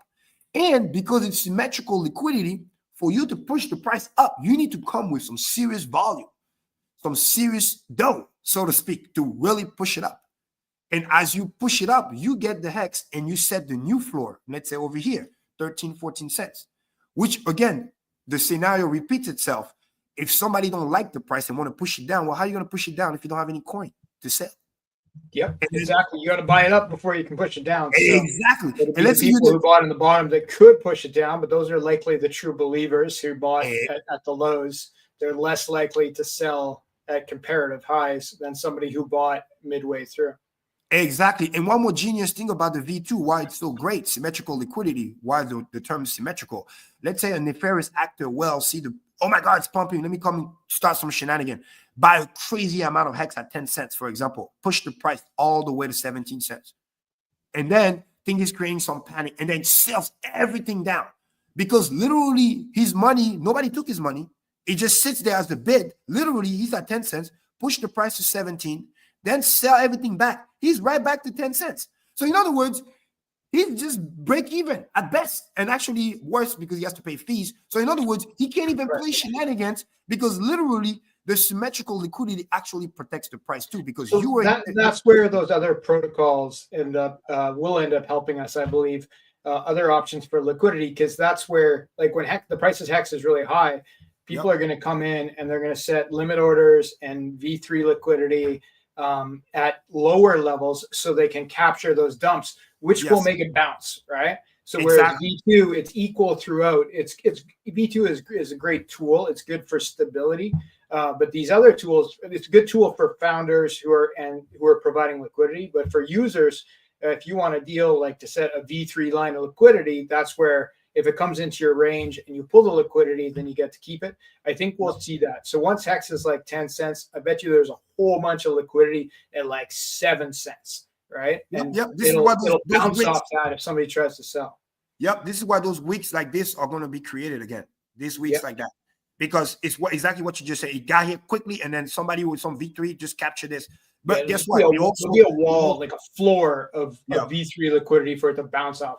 It also works at the top too. In other words, you get wicks at the top too. But the cool thing about that is that, again, one more time, let me show it again for people tuning in just now. It's literally like a rounding error, okay? These people are like less than 6%. I think a rounding error is a little harsher. Oh, man, it's the largest 6%. In other words, to your point, the V2 creates the stability. That's important. Because if it's too volatile, it's going to scare. Let's say grandma is trying to set up and stuff and whatever. They'll be like, it's too volatile. I can't do this. Like, it's good to have a level of like stability because then you can trust the move. Because if it's not stable, right, and something just pumps the way hex pumps, then you'll be scared. You'll be like, what if it dumps 80% tomorrow? No, you want to be able to like, oh, it pumped and then it stays there for a while. You know what I mean? It's good that there's V2 because it's good for buying and it's good for selling. The other ones are tools for specific things, right? But like as far as V2 liquidity goes, like there's most of the dexes on PulseChain, except for Fox, which has a more sophisticated version, feature V2 liquidity. It's just that PulseX only features V2. Which I think probably was done on purpose. It's more than capable of featuring V3, and I bet you it does sometime in the future, which will be a pumpamental for the price of PulseX when that happens. But I think it was left out on purpose for the reasons that you're talking about at the moment. Because again, it cannot be understated. It's literally like a defense mechanism. So when the price really pumps with serious volume and liquidity is being added, it's like it's like you can trust the pump. It's not like, because remember, some of us who, a retired trader not wasting our time no more. Like, this is how big exchange do all the spoofing and whatever, you know what I mean? Put the bit support, act like, don't worry, there's support here. And then they just rug onto you, you know what I mean? And then all of a sudden you thought this was a line of support and then it just fell through. Like, you know what I mean? It's beautiful to have pure DeFi when you know, like, no, the way the system works, if the price got there with a real volume and stay there for a little bit, like, you can go and see, oh, wow, there's bid support. You can literally see the liquidity pool. You can see the money being there to absorb any sell pressure. But because we are real DeFi, somebody that's able to sell is somebody that, like you said earlier, rightfully so, he must have bought the coin previously in order to be able to sell it. Yeah, at a higher price. Or is one of those all these things are DeFi, to be sure. Like, all the DEXs on PulseChain are real DeFi. It's just this is a very specific niche at the moment. But I remember, like, before the PulseChain launched, the Hex community was expert, like some of the best in the world. Like, I learned a lot about V3 liquidity from Just Ask Jesse, and like, they would build these support ladders for Hex to keep it up and to not let it go down using V3 liquidity. So it would jump and then bounce and then jump and then bounce. And like, I think those tools need to come back at a certain point. But right now we have, like, for PulseX to have the majority of the liquidity on these things, that's great. It creates a great place to build things, because PulseX is the base for liquidity that you can build off of. Absolutely. And again, it also very important. Again, we talk about Hex specifically. What it comes down to, it reflects also primarily who and what the community is and what we are about. Hexicans primarily are not traders, they're investors, right? Long-term thinker. So it's safe to say that they would prefer more something like that, stability or V2, because they're less worried about catching a specific thing. I mean, unless when you're buying the dip, of course, to add to your position. But ideally, they're not worried about, oh, I got to snipe this particular price and did this and that and this triangle and blah, blah, blah. They're like, hey, I want to catch a good deal.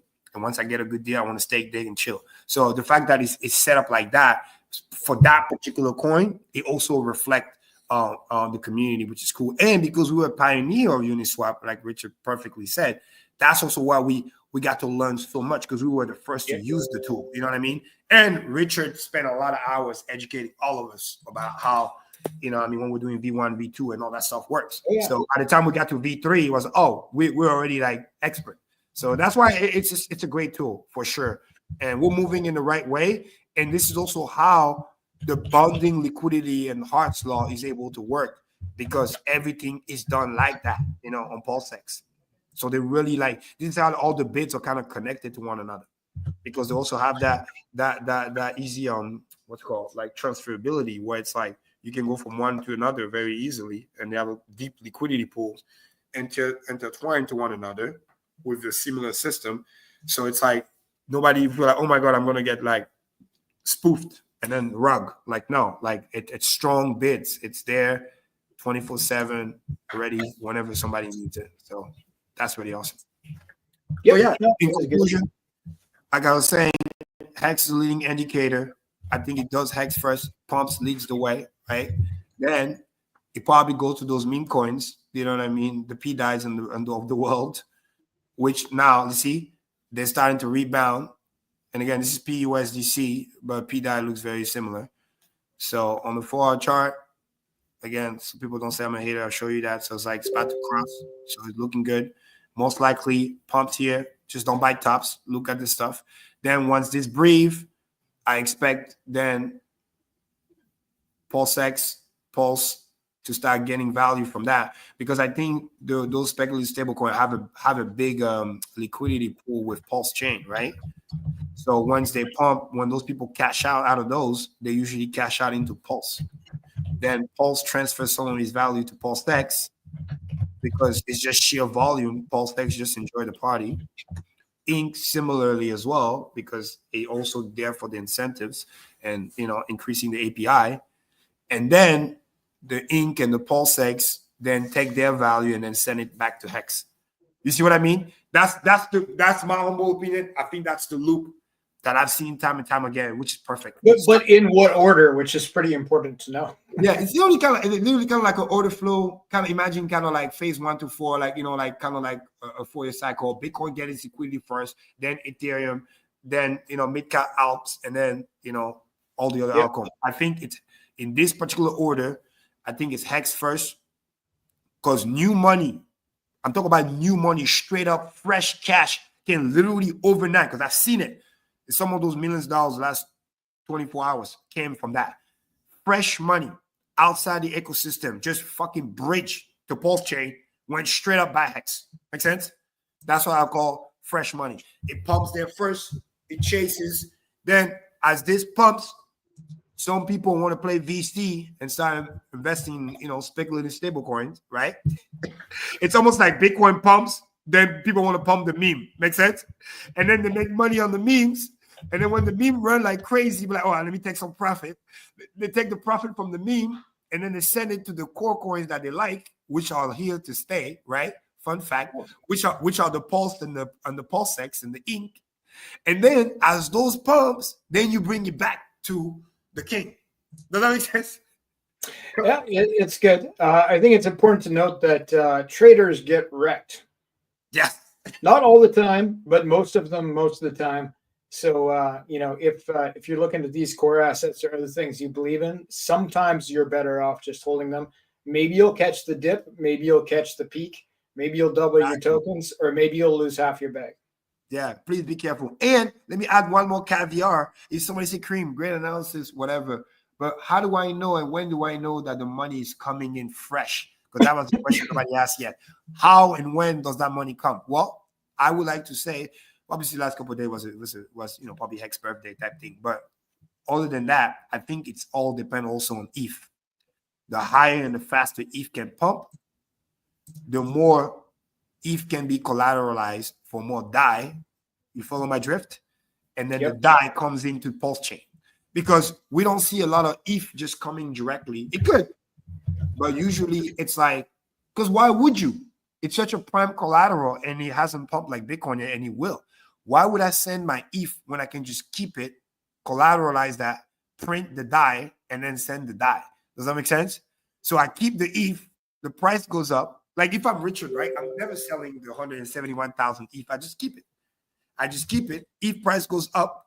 Market cap valuation of my collateral increases. So I can print more DAI and then send the DAI to PulseChain. And then from there, do whatever I want to do. That could be a thing. I think there's, I don't know. I can see what happens with that ETH. Like that ETH could even get bridged to PulseChain and have a home on PulseChain. There's lots of things you can do with ETH here. There's lots of farming things. There could be stablecoin things where you could turn your ETH into stablecoins on the PulseChain. I think there could be some pretty great game theory. Yep. And but you can do that already. You can do that already indirectly by just keeping it on Ethereum, right? You just use DAI. Let's say it's roughly now we're literally about $100 away from the average price, which is like 3,774 whatever, 71. Every $100 of ETH, it's 17 million bucks. Just for people watching, we don't know. That's roughly the math. What is the total value of the ETH that he has right now, or that OA account? Yeah, it's back close to 680 mil because about 680 mil, so it's probably around 660 right now. Because for every $100, it's roughly 17 mil because 171,000 ETH. So 171,000 times 100 is 17 mil. So it's about 17 mil every, and I know roughly the math was like 680, 685. But wait, hold on. What's the name of the website? Oh, Gerardo had that. Look into something. Look into Hex. Look into PulseChain. Look into RH.com. Oh, there we go. Okay, look into RH. Thank you, everybody. Boom. See? So close. All right, so it's 18 million from the back to the breaking point. Yeah, 3,773. So right now, the entry was not 3. Okay, so 645, and right now we are 627. So again, roughly 18 million, but literally we can get that literally this week. So imagine, right? This is my speculation. As this rise for everybody watching, every $100, roughly $17 million. And when you over collateralize that, you don't even need to sell. You over collateralize that, and then you can print 40% DAI just from that without even doing nothing. So let's say Ethereum goes to 4K, right? That's an extra $200-300, right? On that we're adding on top, 250-ish. So that will be roughly around, 17 million times 2 is 34. So about 40 million bucks. 40 million bucks, 40% of that. That's 16 million bucks. So you can literally, if it's 4K, there's an extra $16 million worth of DAI you can print. You know how insane that is? 16 million, you push that to PulseChain, you can literally create a 5x. No, but let's think big here, Kareem. Yeah. So 627 million, that's at the current price. Okay. Yeah, current price. What's the rough prediction for X's on ETH? X's on ETH. Wait, say that again. What do you mean X is on ETH? Sorry, explain that. How many times will ETH go up in terms of multiple to ETH? This cycle? You talk about the whole cycle? Yeah, sure. Okay, I think, back to this so everybody can follow me, right? I'm looking at this. This is the pattern. Let me show people again. This is the Bitcoin pattern that I think Ethereum is about to do, right? Shorty, literally Ethereum is here. I like to tell you guys before it happens, right? Ethereum is literally here, either in this candle for the week or in that candle. Because he's testing that descending trend line that's been here for a while. Same thing. Don't get off base. What's the number? What's ETH going to go to? I'm thinking if this cycle, hold on, I'll show you. Because I have my Fibonacci's already extension. They're literally there. Okay. So 4,800 before, if we push really nicely, we can touch 4,800 by the end of the year. But again, that's a bigger strike. If not, January, no big deal. And then first thing I see, forget the multiples. I'm just literally doing Fibonacci extensions, my favorite one. I see we go into the 1618 Fibonacci extension because Bitcoin has done it time and time again, which is 13,900. I know it sounds crazy for some people, but you need to understand fibs are no joke, especially extension, especially once we retake the all previous high that we had before, which was right here. So we're looking at 13,000. So from this high here, from current price, let's just say to make it easier, because we're very close to that break-even price that we were talking about. From current price, you're looking at roughly 4.5x. Okay?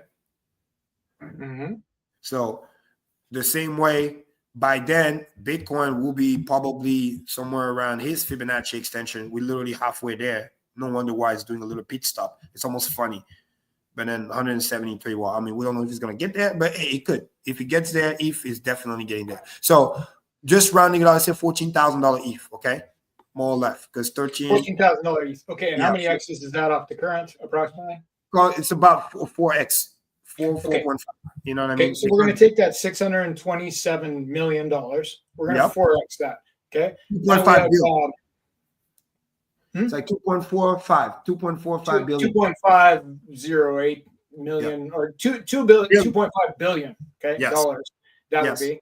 And then if that was moved to the PulseChain, just bridged over to the PulseChain, okay, right now the PulseChain has an approximate total value locked of $843 million, right? Yes. So we would bump that by $2.5 billion, which would put us at 3.35 billion dollars, which would put us as number 3 blockchain in terms of total value locked.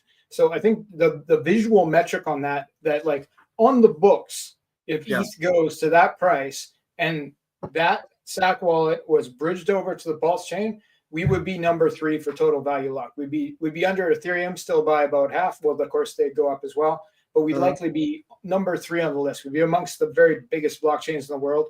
And the things that ETH could do over here, even just as staying as ETH, would be fantastic. But obviously, some of it could get poured into various tokens. There's so many mechanisms to make money on the PulseChain.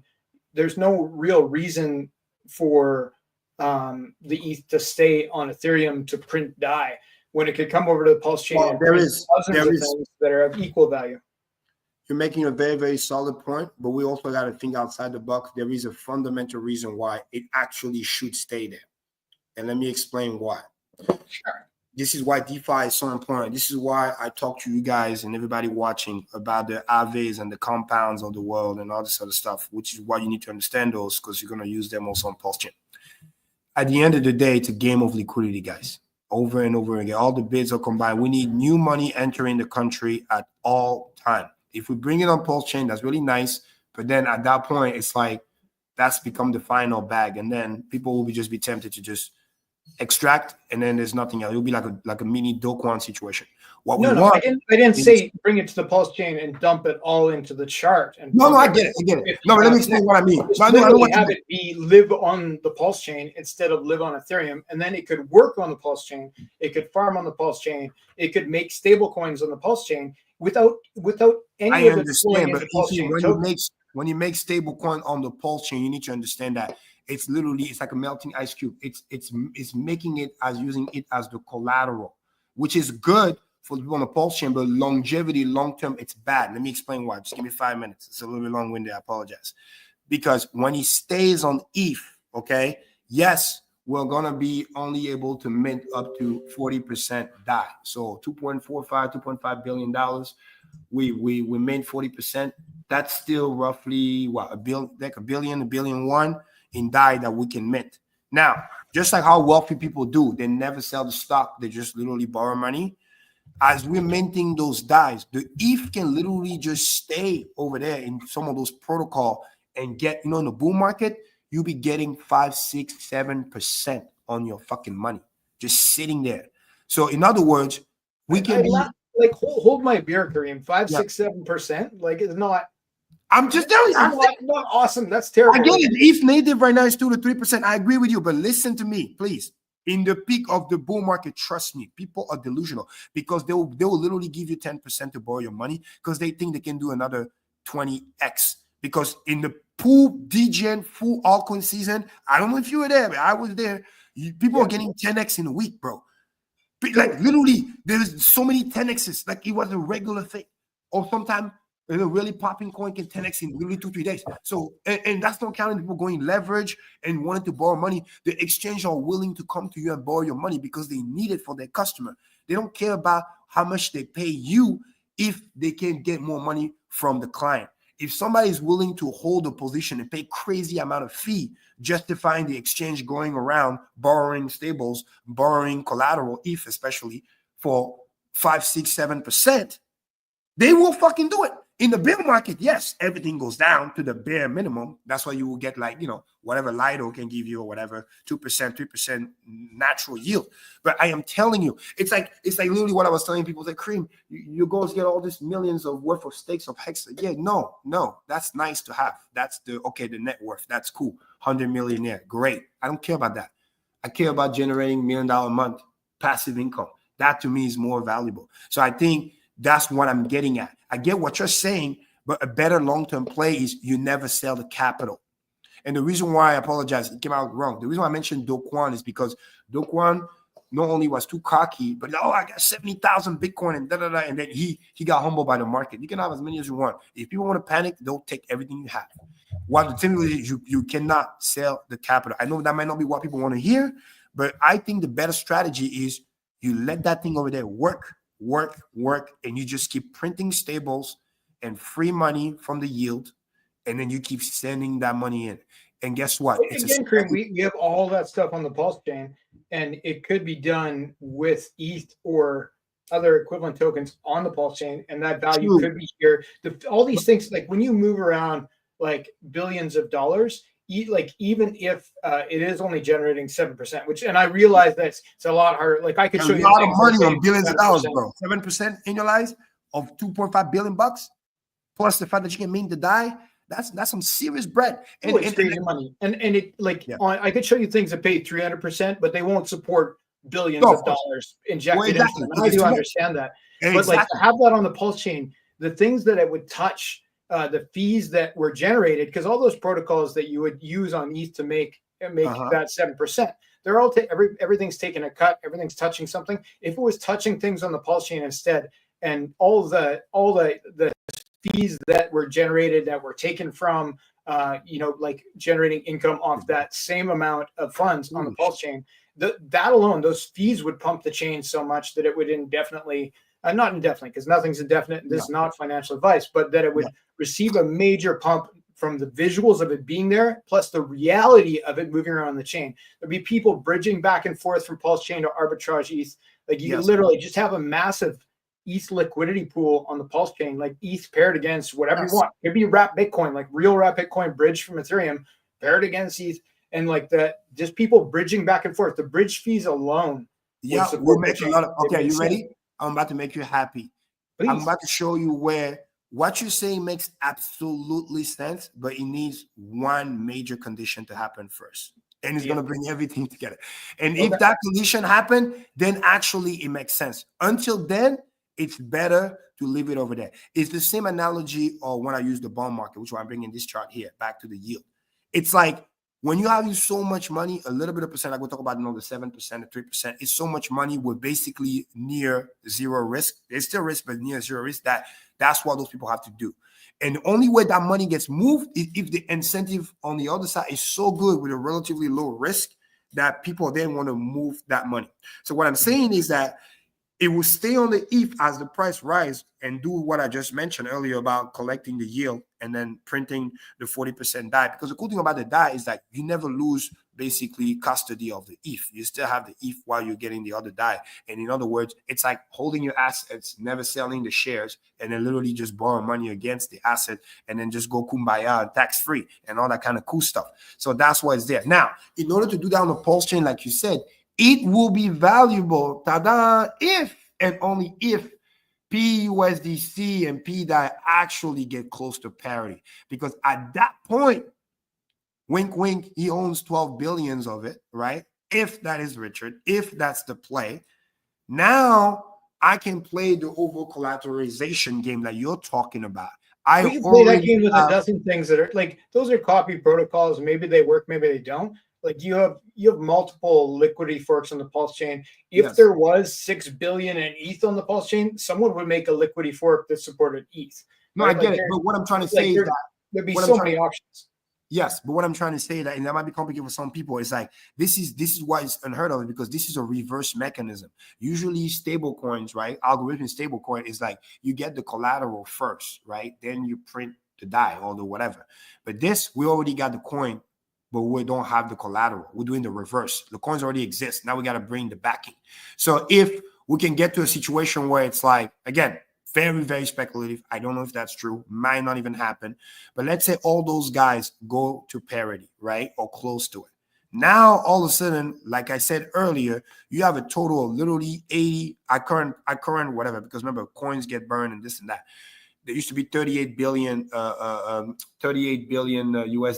PUSDT now there's 36. 2 billion disappear, got burned or whatever. So, but at current, what we're seeing right now is we got a 28 bill, we have the 23 bill, which is 51, and then we have the 36 bill, which is $87 billion worth of coin. So now, if those get close to parity and you can combine them together, now it makes sense for you to bring potentially the collateral. And for people who don't know, you don't need to be one-to-one. You need to maybe have anywhere from 10 to 25% of the actual value of the coin to make it close to a peg. Now, at that point, it will make sense to bring the money here because the network that's very risky, okay? Like if you have a 10% collateralization, that's terrible. No, like what I'm saying forks are over collateralized, right? Yes, I mean, there's more assets behind them than dollars. Right? Hold on, let me finish the explanation. It's something important. Again, it's very speculative. I'm just trying to see and show you where your theory might make sense. And if that doesn't happen, that's why it's better to leave the money over there. What I'm saying is leveraging the bridge. What end up happening is this.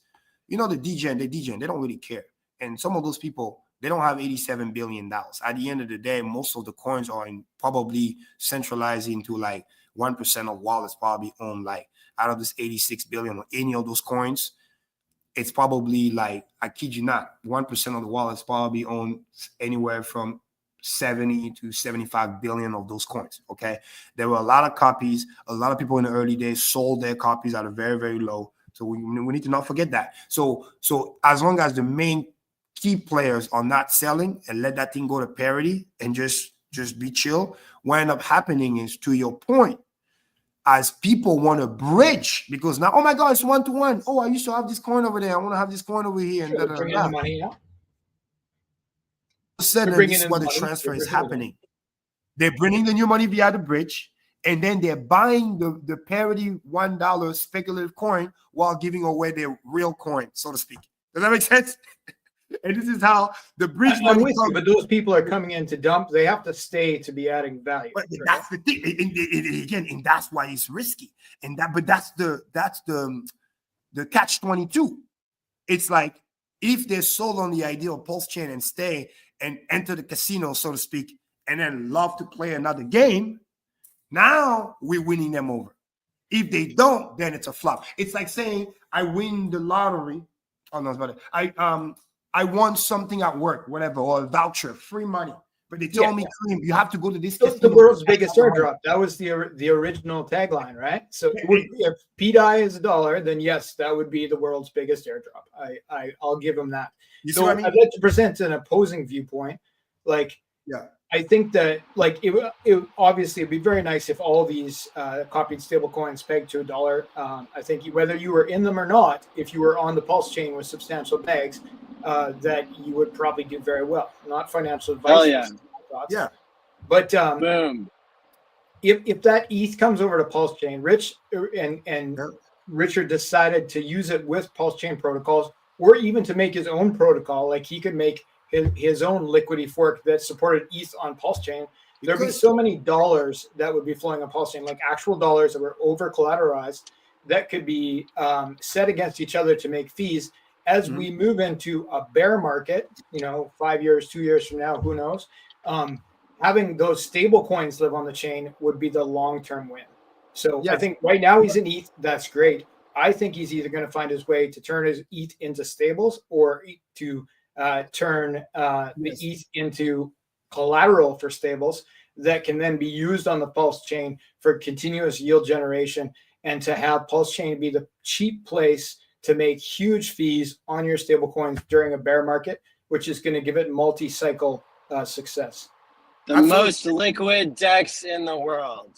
There we go. And literally on chain. And the cool thing is, Abdul, back to what you used to say back in the day for the stable coin and the liquidity pair, is what I'm saying is the only way I can see that money, like I said, not stay on ETH, because if that doesn't happen, it's better off to stay on it because it's better used over there. Is if, like I said, all those things pair, the value is already there. And then now the hardest thing you have to do, but that's the challenge, but if it succeeds, it's great, is you have to attract the people to come in, because, the greatest stable coin, I'm sorry, the greatest airdrop. And then they come in and they bridge, and now they want the other coin. So now what ends up happening is they can hypothetically now bring billions of dollars worth of stable coin to then bridge it to get the other coin, which you already had that money. Like the money has to come from somewhere. It doesn't come out of thin air, right? So people are coming in to cash out their dollar.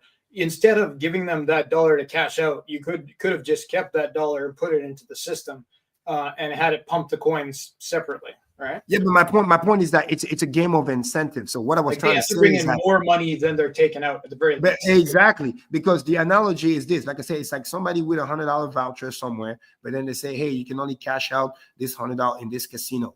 And then the idea is that the guy walks into the casino and two things can happen. He can just say, you know what, F this, I'm just here to cash out my money, and then leave the casino. And yes, it's an L for the casino. Or he comes in, oh, wow, there's a lot of cool games here. What else can I do with that $100 inside the casino? That's the ideal scenario. And then there's one more factor you haven't seen yet that could be deployed as an incentive, keyword incentive, where all of a sudden those speculative stablecoin that's paired to $1 or whatever, all of a sudden they start getting ink reward. I'm just, again, highly speculative. They start getting some type of motivation. Basically, the guy saying, hey, the $100 voucher that you got that you're cashing in the casino, yes, you could leave, but if you stay and you play the game, run any of the games here, not only you get the $100, but we're willing to give you like $110 or $120 worth of purchasing power in our casino for you to make bets. And if you win the bets, you can 2x, 3x, 5x, 10x your money. So what I'm saying is that's the logic behind what could happen. We could then make sense. Then, again, you bring the money in, you create the collateral, collateralization. Obviously, you don't have enough to collateralize the whole thing. That's just common sense. But you're counting on the fact that you have enough to let it close to 1-to-1 as the people are bridging in, because you're creating incentives for the people to bridge in. And guess what? This incentive is also for the big whale not to dump their bag, because now it's like, oh, I have a big bag of this speculative stablecoin. Why would you not dump it at $1? I've always missed that part. Well, yeah, it's the same thing I can tell you, where I know people who bought a shit ton of PulseX, sacrifice, got a good sacrifice price, keep buying the dip when the thing went all the way down to 003, and now literally are generating just literally PulseX, generating literally $200,000-$300,000 fresh money, ink. Yeah. So when we're talking about stablecoin, right? Like if it's $1, why wouldn't you sell it? My point is that when you get so wealthy at some point, I know it's hard for people to realize, but where it's like you just in love with the yield, because you got the thing and you know that the price is not going down. The big dog is not selling. You're not selling. You have enough to be dangerous, and the other people who have enough to be dangerous, like yourself, are not selling. So there's kind of like a virtual agreement between all the whales not to dump the thing and just enjoy the yield. It's like the same big top 20, 30 wallets, one PulseX. They could easily be murdering the price. They could easily be murdering the ink price. If they're making $200,000-$300,000 a month when the price was $2 per ink, and now it's like hanging around, going on his way to $4.5 to $5. Come on. It's at some point, those people are the one who have the bullish target. They're talking about, like, some of them are talking to me about like $100 ink. So it's just like, you know what I mean? So again, it's like, it's a game of incentive. And it's like, if somebody can keep you fat and happy for a long time, you actually have incentive to sell. Is it a guarantee? Absolutely not. But that's the reasoning. Does that make sense? Sorry, Maddie. I want to weigh in on this. So, yeah, like one question, one perspective is like, how do you stop people from selling at $1? My question is, how do you stop people from buying at $1 when it hits $1.01, etc.? Because all those people that sold at 90 cents, you know, they might all of a sudden get greedy if it does push to 101, and then you've got a blow off top happening. And, well, if it's a real stablecoin, there should be a mechanism to stop, like an arbitrage that happens when it hits $1, right? But a real stablecoin, people wouldn't be getting to buy for 2 cents. So what we're dealing with here is something that has a certain amount of collateral. One way to look at what a stablecoin is it's dollars in a bank that's being held with the middleman. That's been one of crypto's killer apps. And yet it's not very crypto, because it's not your keys in a sense. Now DAI did it a little bit differently, with being backed not only by dollars in a bank, but also by ETH. And there've been different flavors and variations of this concept, but you've never had something at the many billions of dollars of scale. I don't believe that's been fully backed or super over collateralized by crypto, you know, other than the liquidity or whatever. But I think that this is an attempt at a much larger scale, and it's going to be like the best, you know, like popcorn eating, like speculative event to just see what value people assign when it gets close. What value are people going to assign, and what's the narrative going to be, and what are the incentives for people to stop it at $1? If it's a stable coin, has to be stable to some degree. So if like it holds true to that format, there should be an arbitrage option where if it goes above $1, you would sell it into another stable coin that was $1 to capitalize on the difference, and then you know, the reserves would absorb that. Is that how PDA is set up now? Well, is there a mechanism to stop it? Who knows? But if it doesn't have that mechanism, then it doesn't have a mechanism to be a stable coin. So I think it needs to have a mechanism, or it can be called, but call it whatever you want, but it's not a stable coin if it goes to $5. Yeah, it would be a speculative stable coin. But again, it's a pretty good play. It's a stable coin that could go to $20 and stay there. because Yeah, I but have Maddie, $20 bills in my pocket, and uh, so I think we need to. I think that there is room for all of these different utilities in crypto, and part of the reason why stablecoins in their traditional format are one of the killer apps on crypto is because people don't always like volatility, and because there's a need for both stability. There's also a need for mad gains, but above everything, there's a need for removing middlemen and not having to suck middleman D whenever you want to get your value out and not get censored by the government. So I love this attempt, whether it stops at $1 or not, because it's representing something that hasn't been done before, and it's allowing, through an over collateralized process or a fully collateralized process on chain, it's allowing to solve that problem that the majority of current stablecoins have, where ultimately they're redeemable for $1 in a bank. Now, you obviously need both, but yeah, I'm really excited to see how this splinters into different, what we know about human psychology and groups. There will probably be a subset of DAI people, if there's no mechanism to stop it over $1. Like, some people will advocate for stopping at $1, and some people will, maybe branch off and Manny, this is the cool part about it, right? It's funny. It's gonna make both of you guys happy. If PDAI follows the full module of DAI and the way it works, we make a DAO, is that once it gets to $1, and as long as if the collateral increase, it's an algorithmic stablecoin. The way it works is that you're able to automatically print more DAI because you're able to generate more. So in other words, you're not even going to $1. You just that's what the vote is about.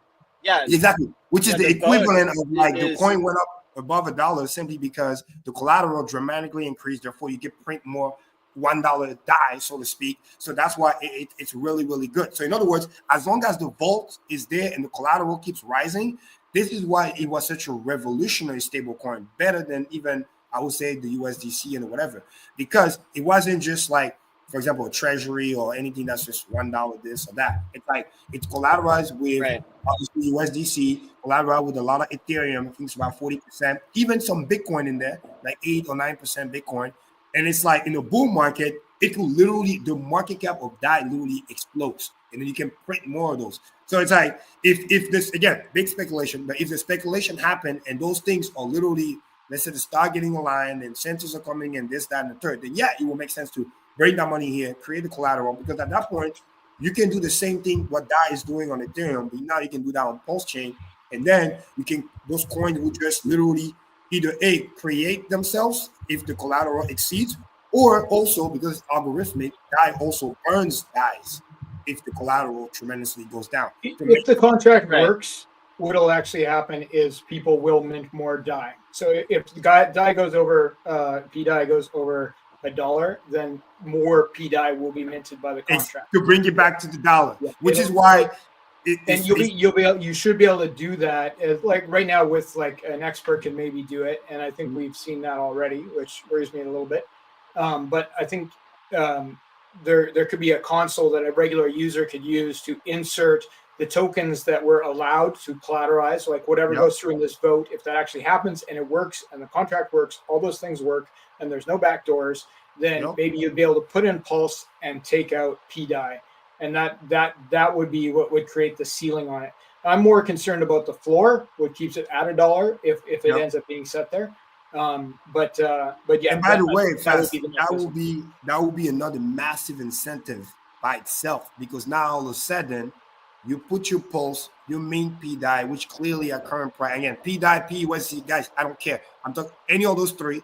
Let's say you print a lot of it in dollar value equivalent to your dollar value of Pulse. So clearly more than one, it will basically, let's say if you have $100, you're definitely getting somewhere around 800 plus coins. Now all of a sudden you're incentivized to make that thing pay. because now all of a sudden your $100 worth $800. You know what I mean? So it's like it can literally turn into an Be incentive. realistic though. Like, Right, and I got these numbers from Somi, and I believe he did the research. In order for the SAC wallet to fully collateralize PDI, and I don't think he was looking at USDC or USDT. In order for it to be fully collateralized in the contract, ETH would have to go to $55,000. Assuming it's only done with ETH, yes. But you got to remember, collateralized like a vault can be done with different coins. It doesn't have to just be. That's what like, the vault's for. Nothing else touches the volume, right? Like, Exactly. you Yeah. can Like I just said, chain forward into that contract, and it wouldn't be a portion of what was required to collateralize it. So ETH, like the entire SAC wallet would have to come over, get inserted into that contract, and ETH would have to go up to $55,000 per ETH if you wanted 100% collateralization ratio. Or it could do it with the OA with Pulse if the vote goes through. So Yeah, the Go vote. The vote is for PulseX Hex, right? There you go. Because again, DAI on Ethereum, for those who don't know, it has 4 coins. One more time. It's not just like T-bills, which they do have a little bit. Make it down. Remember, I was making the big report back in February of 2023, how they were getting 5.5 on their treasury bill, which is awesome. They made like $680 million just off that. But it's like, it was T-bills. It was 40% ETH, about 30% USDC.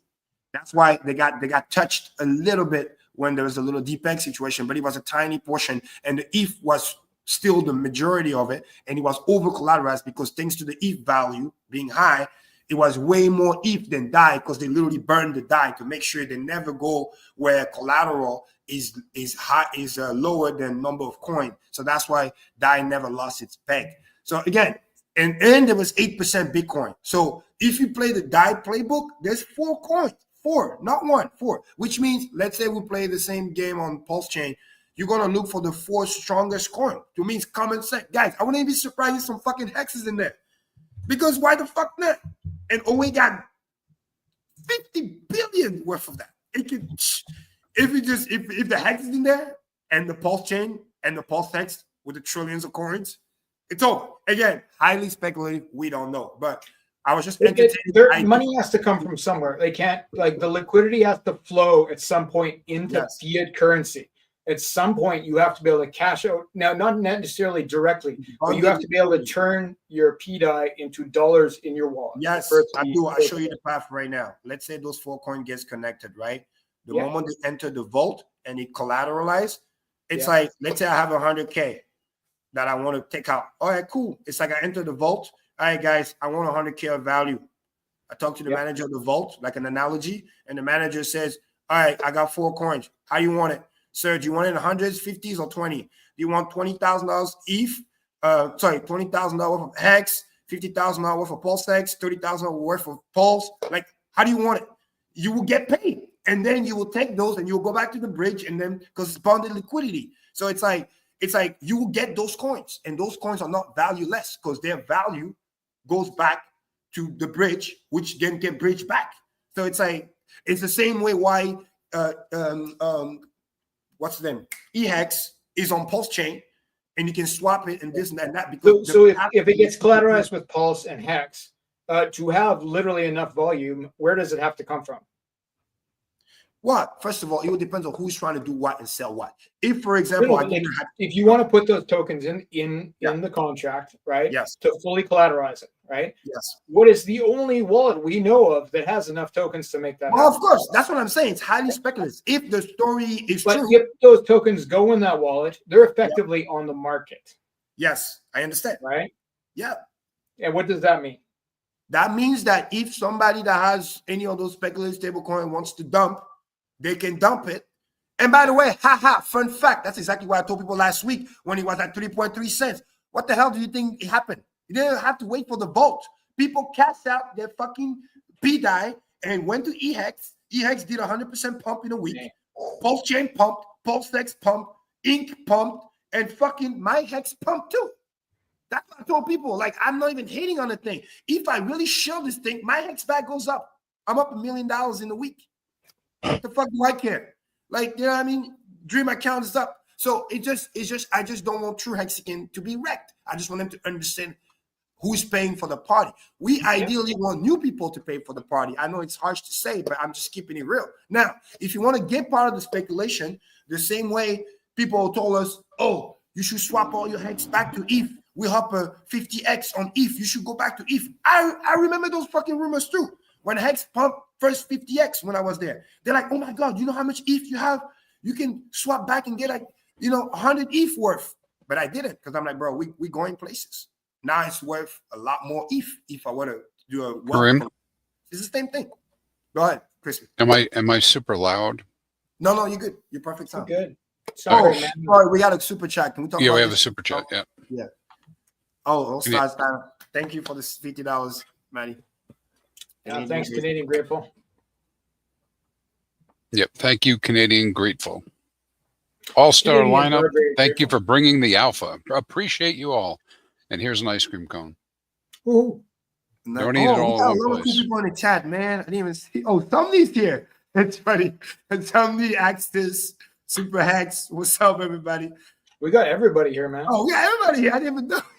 Axis is here. Somi's here. I think I saw Crypto Sloth. Yellow Kicks here. Yeah. If you say Sami 3 times, it's like Candyman. So good job. Well, He shows he's up. an AI supercomputer anyway. I'm pretty sure he's just everywhere. Oh, that's a cool. Somebody got a good comment here. Amazing show today. Hex is currently on the move up. Yeah. 4 years ago, same thing happened. A big mysterious wallet removed liquidity. See, I was mentioning that earlier. Start pumping. Yeah, exactly. Closing the door. Clockwork. Hex to 10 cents soon. Nice.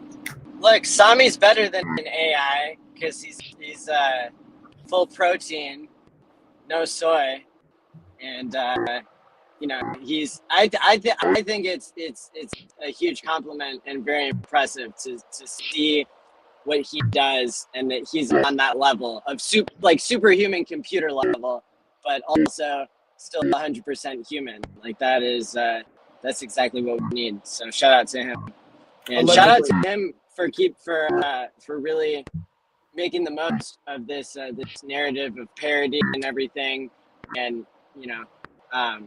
he really nailed it. So shout out to him. Is it me or somebody's doing a little echo? Who's that? It's AI Maddie. It's making robot sounds. I thought it was Pepe Matty myself. Could be. Nice. Yeah, no, shout out to everybody here. How many people we got in the chat right now? Do we know?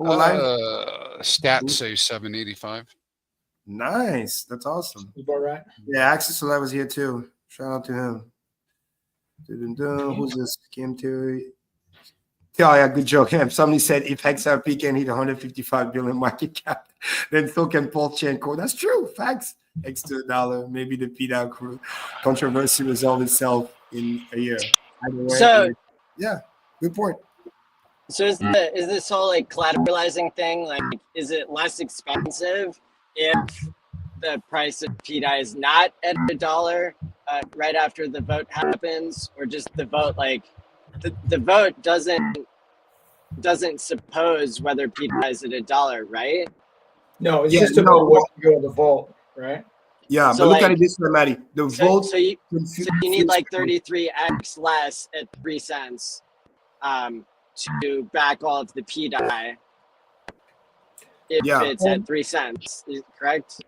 But to back it at 3 cents, like, yeah, if you set the peg at 3 cents, you need quite a bit less. But yeah, of course. Yeah, but like if the peg if you want it to be $1, you need to put in the whole shebang. If you want 100% collateralization. Yeah, man. Look at it this way. PDAI be a 5 cent stable coin? I think this could happen. Mm-hmm. Look at it this way, man. It's like right now, it's $23 billion market cap, right? So let's say we do 3 cents or even 2 cents, right? Just look at it. For every cent, every 1%, think of it like you need $230 million worth of backing. Okay, so at 3 cents, it's roughly about $690. Now that being said, if we're only talking about one coin, whatever that is, whether it is ETH, stablecoin, this, that, oh my God, it's a lot. But if we're talking about multiple coins, and by the way, Bitcoin could be in there too, because regular DAI had Bitcoin too. So, and again, if the powers that be gets involved and blah, blah, blah, highly speculation, nobody knows. You could add any asset in there. Yeah. Like, Maddie token. Yeah, exactly. If he gets voted in. Yeah, let's But let Maddie, in all seriousness, to feed the speculation, if the speculation must continue, I can only see 4 coins getting in there. And he needs at least 3 coins, more than one. It can't just be one, because this is what happened that was fucked up with the Terra Luna situation. We need to learn from that too. It's because they were heavily collateralized on Bitcoin. So when the bear market came and Bitcoin started shitting the bed, they really, really paid the price. You need to have a multiple coin, and ideally some coins were a little bit decorrelated. Ideally, if you ask me, I would love to see some PulseX in there primarily. Why? Because PulseX, literally, bull market, bear market, if this thing is what I believe it is and play and become like a mini BNB coin, volume on the way up, volume even in the bear market, people cashing out, whatever, it creates volume. It should pump, buy and burn should be there. So PulseX, once he start to really, really run, I think it's going to be the coin that's more bear market proof. That's just my speculation. So I would like it to be there as one. Number 2, it would be nice to have PulseChain in there, simply because, well, guess what? PulseChain, just like Ethereum, you need Pulse to do basically anything on PulseChain. So chances are people in general will get rid of it last, or should, because they need it. So, and you will affect all the pair, bull market, bear market, and obviously there's a lot of quantity of it. Powers that be could use that. And, I'm a little, the last one, I'm a little 50-50. I know it's strong because it's really the king of store value. I would like to see Hex in there, but I'm only 50% because the other 50% means that, yeah, people can just cash out Hex and just dump it. So that's why I'm 50%. There's one thing I really want you guys to understand, and I won't say if it's good or bad. So if there's a redemption mechanism, right, for like a peg stablecoin, that means like on chain, that means you can trade that stablecoin if it goes below peg. So if it was worth 90 cents, you could trade it for $1 of a cryptocurrency that was collateralizing it. Right? Exactly. So like let's say we have Hex in there. Now, in order to get enough to possibly get close to a reasonable collateralization level, something like the OA account would have to roll in and roll in a large amount of Hex. That means that Hex is on the market. PDI can be exchanged. So the OA account that is set dormant is not. It doesn't sell Hex. Doesn't dump the chart. That would now be available to people who had $1 worth of PDI. They could immediately, without buying it, they could exchange their PDI. They could redeem it for Hex using the contract. Now, if somebody in the chat is a dev and understands this better than me, please let me know. But that's usually how collateralized stablecoins work. So your assets get voted through. Those are the assets you could redeem your PDI for if it goes under $1, or possibly even if it doesn't go under $1 and you just want those assets and for whatever reason you wanted to take them via that route. So what do you think that would be a good thing or a bad thing? Well, here's a fun fact, and this is why I show people as proof again that I'm literally unbiased for this. Whether it is a good thing or a bad thing, because I don't want to sound like I'm like, oh, moral background, this, that. I think it's irrelevant, and here's why. Because it's already happening. You already have, this literally happened last week. I know for a fact some Hexicans, whether like it or not, human psychology, couldn't help themselves. They FOMO. Because I remember, I watched the chart. We were at 2.4, then we went to 2.2. People were cashing out a little bit. Then the PDI and the PUSD and whatever, those things started to pump. People fueled the speculation. Then all of a sudden, there's a major pullback because the people that was on the PDI start cashing out into the major coins, which is PulseX Inc. And then the people who are in PulseX and Inc. be like, oh, I need to get some Hex because that's the thing that I also want. So it's literally like everybody's chasing everybody else, and you just play this rotation game. So it's like whether we like it, love it, hate it, it's already happening. That's why I'm saying that it really don't matter. So it's already happening. But I will say this: if that money goes in there, and as we continue to rise, it will really help the over collateralization that we're talking about happen faster. Now, I have a question. Go ahead, Mike. So this vote. So does this vote mean that you can? The redemption is like a separate vote, or something that happens farther down the line, or redemptions already happen to a lesser extent than $1, or like what, like. This vote isn't deciding like what assets and the redemptions begin, right? Yeah, it goes hand to hand. So, for example, imagine like, okay, here's a vault we're about to create to put stuff in there, right? Before we start issuing notes. But I thought I read something. I thought I read on their website that it's not that this is just one of a series of steps. Yeah, there's multiple step, Matty. It's not gonna happen overnight. You vote what goes in the vault, then the vault gets funded, right? Money needs to go into the vault, get locked up, whatever. And then once he reach where he needs to reach, quantity and all this other stuff, that's when people can start, doing. And is what assets are being voted on now? And is it a package deal where the vote is you're only voting for or against the whole basket that's been proposed? Well, if I understand it correctly, and again, I could be wrong, so please feel free, whoever, even in the chat, participate if you know. But I think the way it works is like, because it's decentralized, right? It's the people who own the P dice, kind of like an election. You know what I mean? Those are the P maker are the voters. Well, yeah, sorry. Yeah, the P makers. So, and those are the one who kind of decides what goes in. So if, let's say, the big powers that be or the wallet, and by the way, when I say big powers that be, it doesn't necessarily means richer. So here's what I'm getting at. Yeah. Whoever is the second or third biggest wallet decides to vote and the thing gets passed, it gets passed. It's what it is. It's like voting for an incentive pool. And if you, like back in the day on Uniswap, where people were voting, running to decide which next pair is going to be put on Uniswap for incentive of Uni back in the day. That's how it used to work. And you have to buy a shit ton of Uni and then vote. It's the same thing.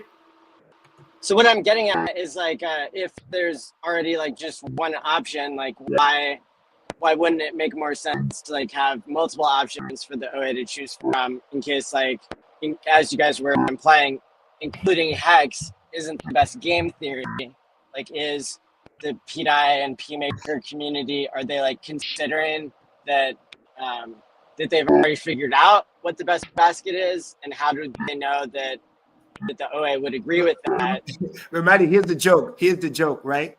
It's like you can't, for example, if you vote for a coin, you vote for my coin, but you don't have my coin to put in the vote, my coin don't go in the vote. That's the joke. So in other words, for Hex to be in there, not only, powers that be needs to vote for it and then put the money in the vote. You get what I'm saying?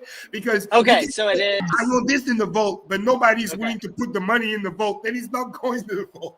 But I don't even know if the OA account is going to vote. That part is speculative. Exactly. We don't know. Remember, highly speculative. Let's keep right, but I'm saying, like, if you're going to run something up the chain to the president, like, you want it to be in the form that the president's going to like already approve. Like you don't want to waste somebody's time. That's true. So, but guess what? He's the president for a reason. He can still say no. You can bring things to my attention, and right. But that's why I think this is really good game theory. We're talking like, should Hex even be in there? Well, again, like I said, that's why I told you I was 50-50 in it. But again, I want to be clear and I want to be unbiased because that's what I promise people and the viewers here. At the end of the day, it's already fucking happening. Because there is some hexagonation. And again, it's not right or wrong. It's what it is. I watched the flow. People sold their hex to buy. So they sold it, but that's not the same as using it as for collateral. That's it. Right? Yeah. No, I get it, but my point is that especially if interchangeable. The OA account rolls into there, and that hex is suddenly on the market. That's never been on the market, and probably never would have been on the market. That's a different discussion.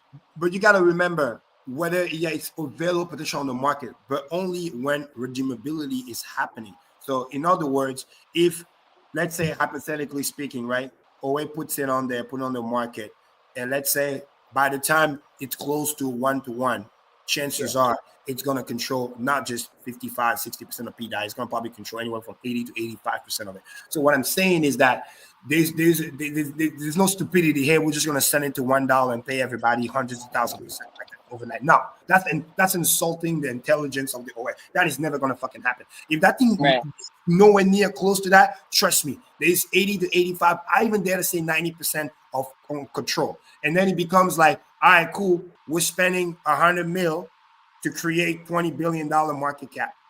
And that, I know it sounds crazy, but that's a business decision some people can do.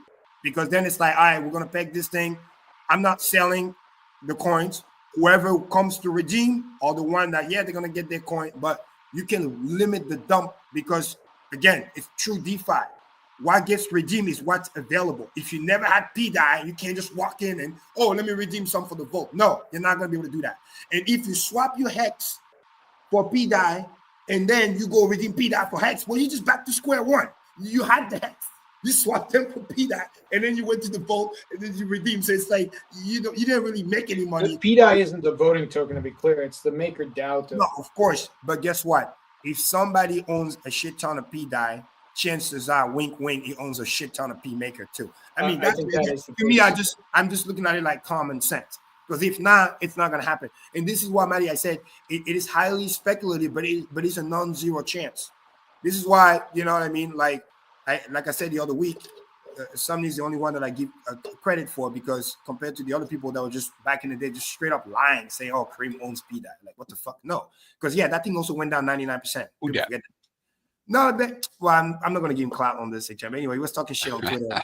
I know. I'm talking about who dat in the chat. Hey, yeah, go ahead. So at least he's making sense, but he's letting you know it's very speculative. You know what I mean?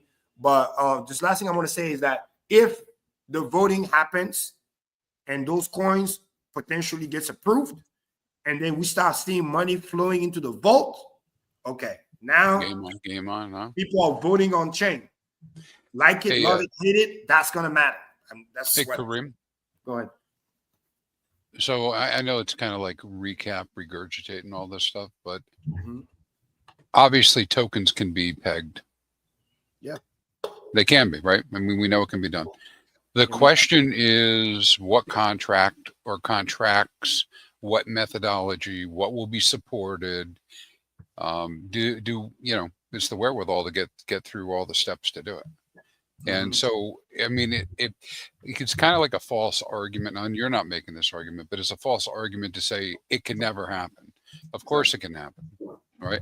I have the alternate theory that the increase in PDAI value will enable a different protocol to use it as the collateral. I don't know. You know, that could work. I could spin that up for you, Crispy. Yep. Yeah, I know you could. I think right. We have so many people who could actually make this happen in the community. You want a PDAI base dollar? We could do that. Yeah. Yeah.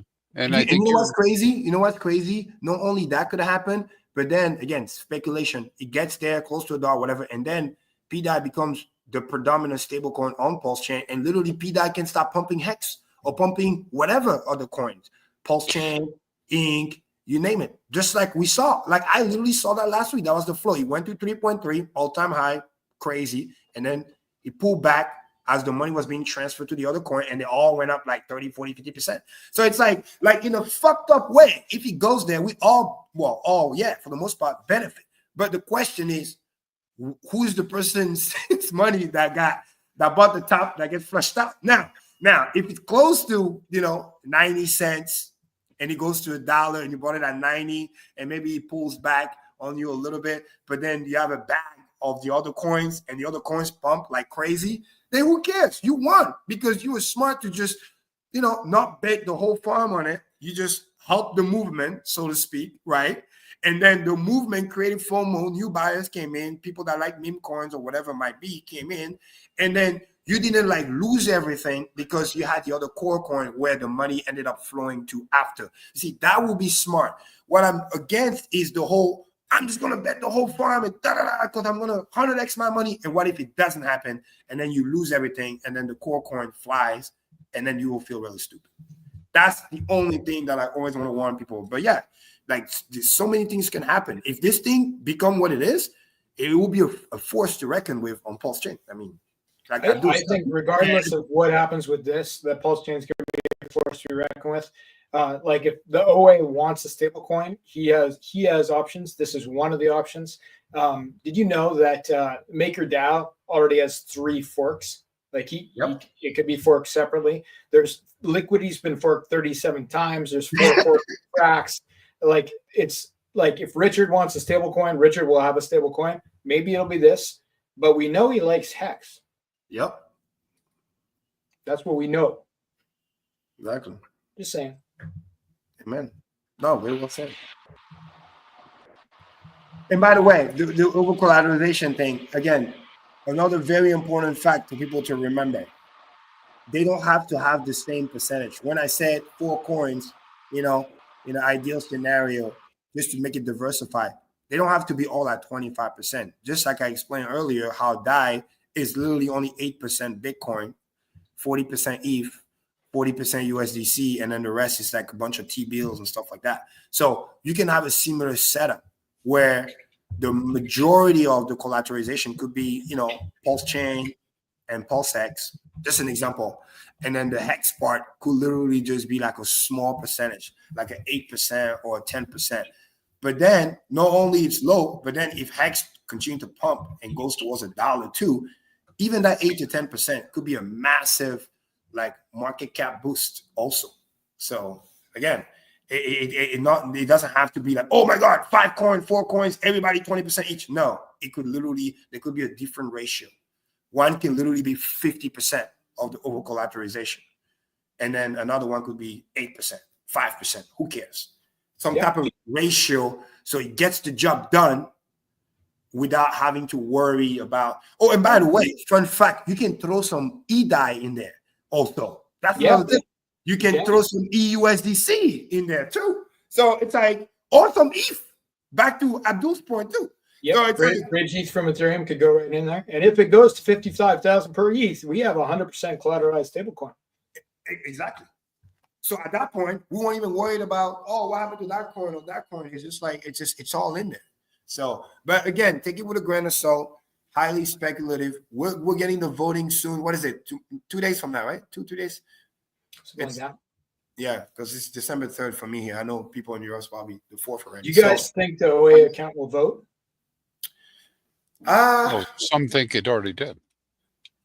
Oh, well, yeah, I heard about the whole 171 million PDI thing, but honestly, anything less than $1 billion, I don't really count it. So that could just be a big whale that bought the PDI dip at negative 99%. For, you know what I mean? It doesn't have to be OA or whatever. You know what I mean? That could just be a regular guy. Because when that price was that low, it didn't cost that much to get that many PDI. People need to remember that. There's people that bought that dip too. Good for them. So I need to see like billions of it voting. Then I'm like, all right, cool. That's like, even on the low, that's some serious bread. Like somebody had to put like 100K, 150K into that. Would be like, okay, cool. And then I think it's going to vote. The question is, what is it going to put in there? Yeah, I haven't looked close enough. I don't know if it's a yes or no vote or if it's a vote on this and that. But yeah, I'm curious to see if it actually votes. Crispy, off the top of your head, do you know the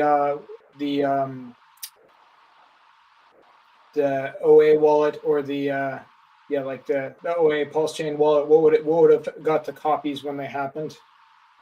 I don't have that offhand. No, I don't even track that. I gave up. What are you looking for? I'm looking for which is the wallet that would control the maker. Just go. Well, if you're looking for which was the sacrifice wallet, you can go to Etherscan and it's labeled. Okay. Yeah, under PulseChain sacrifice. Yeah, it's also interesting if you go look at it at the actual blockchain. There's like 266,000 maker already locked up that got forked overlocked. And so whether those people are voting, not voting, probably unlikely, right? Somebody's saying in the chat that PulseX holder will have the voting. Somebody said that. Who that? Well, not that we're aware of yet. Maybe. Yeah. And then Hanson said it could be back, like the 10 cents for 1 month and increase 10 cents every month for 10 months. Hey, that's a possibility. Like I said, whoever's doing that, if you go to peg, they're not going to be stupid enough to just give all the money at once. It's going to be a process. Right. It's going to be slow and steady because you want to keep the true believers at the end of the day that really want to send that thing to wherever, to Valhalla, and then continue the marketing. And then the people who kind of don't believe or just happy to get their little 2x or their 3x, then to cash out. It's just like Hex back in the day. How many doubles do you want? Some of us, we wanted all the doubles. Some people, they're like, first double, cash out. Second double, cash out. There's some at the third and the fourth. So people we left along the way. That's why it's organic. And then it creates a stronger floor as they try to go away once again. we'll have to wait and see. And the reason why I believe it's going to most likely in the balance of probability vote is because typically OA has never hold a coin that to some degree didn't either like maybe not benefit from it, but didn't thought that it was like nefarious, right? So OA has what? Hex, Pulse, PulseX, Inc. Before in the past, Hedron, because that was cool. And then it's a amplifier of Hex.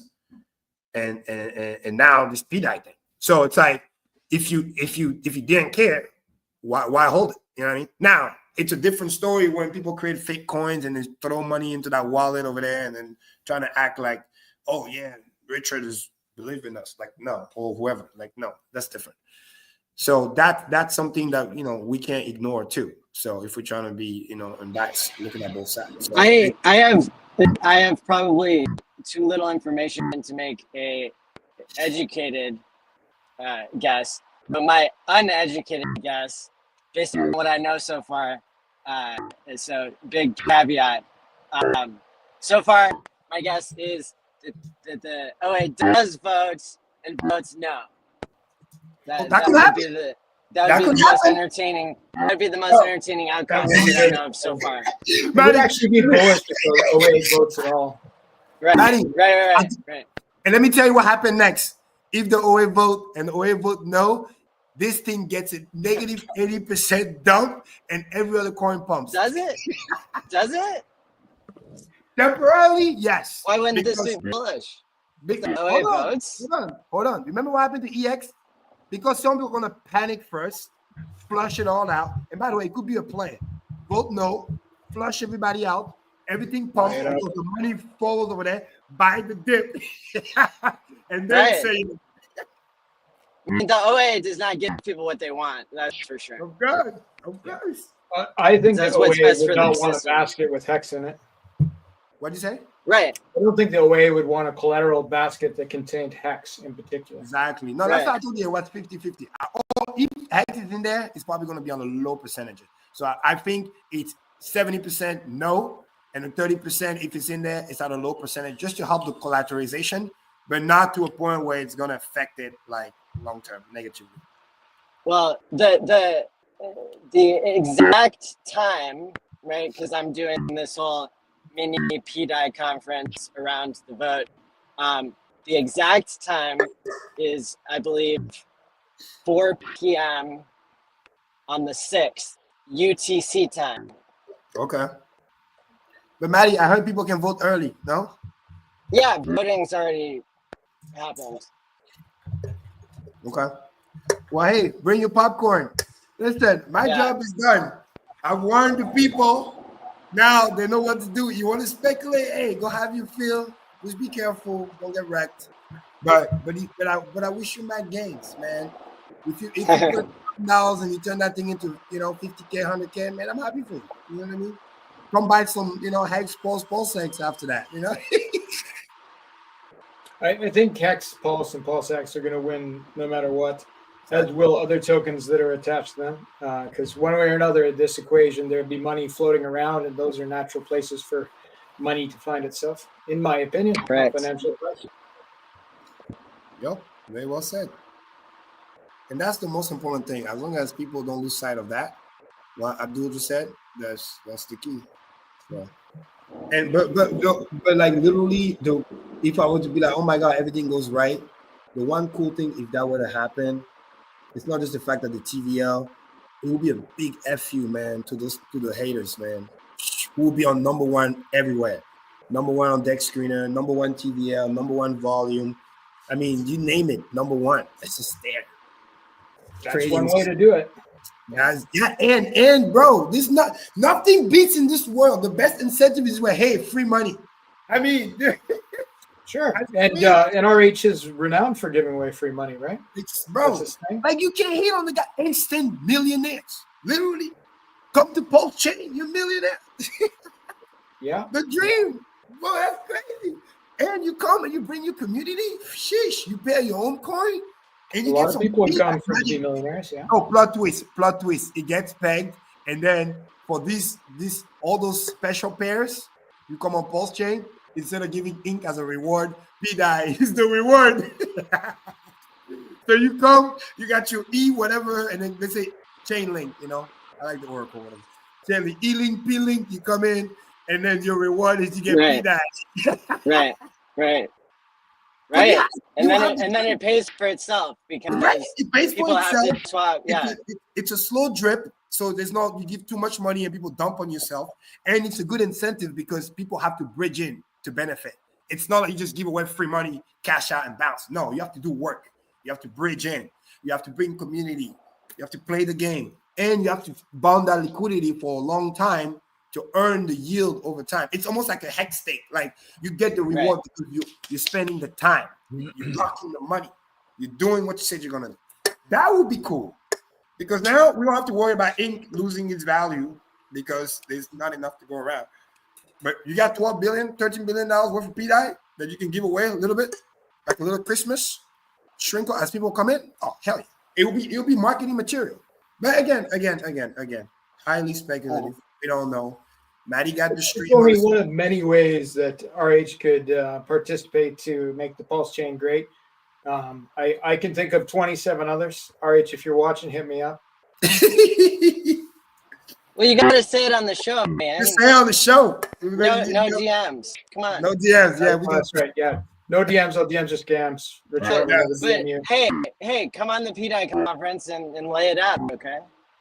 That's a risky choice, but I'm willing to join you. You know, wherever, next Game Theory gang, you know? Like sure, you bet. Yeah. Perfect. Cool. Well, good show, guys. Yeah, another great one. Hit the like and subscribe button, everybody. I am still driving, so it looks like Crispy's there to cut the cord. Nice. But hey, last reminder, there should be like maybe just a few hours left to do to buy a Trezor at 30% off with my link that's in the description below and pinned in the chat. They said they would do it like 72 hours. And I think I saw that email a couple of days ago.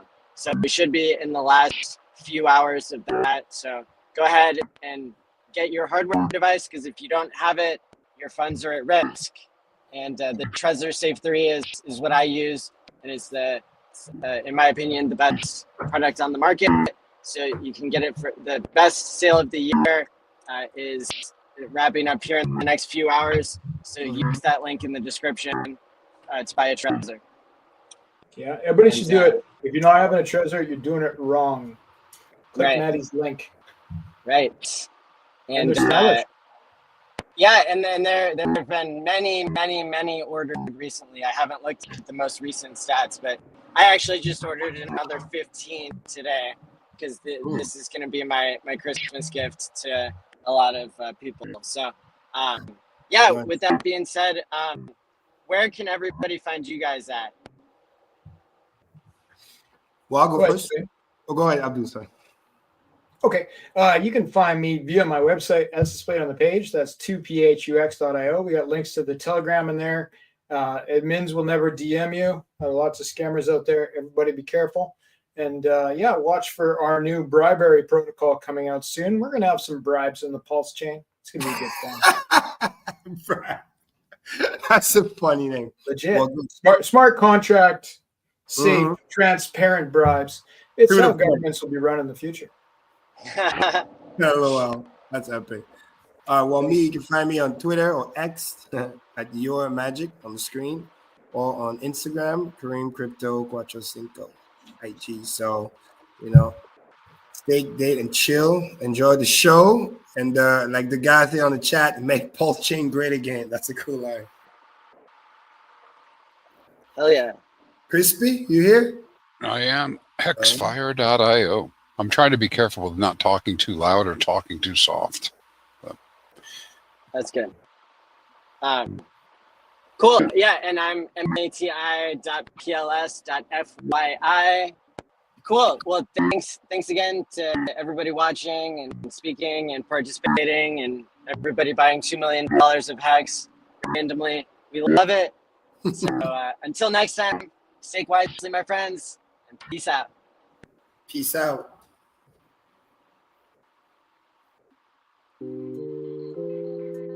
The music. Awkward time. Don't we want to go out with the Hexagon anthem instead?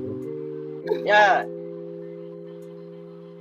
The chat is awesome. There's so many scams. I have to change my username to don't ever send me money. Imposters everywhere. Richard Hart, bracket, don't ever send me money. Imposters everywhere. Well, that's it. All right, guys. Still live. And we'll see. We'll see. Are we next still time. live? Lucky I still have a We're shirt still on. live. It's the 10-second one. I was all hyped up, man. I didn't realize it was 10 seconds. All right, guys. I think we're still live. Yeah. We're still Yes, live ma'am. on top level. I see it. All right, everybody. See you next week.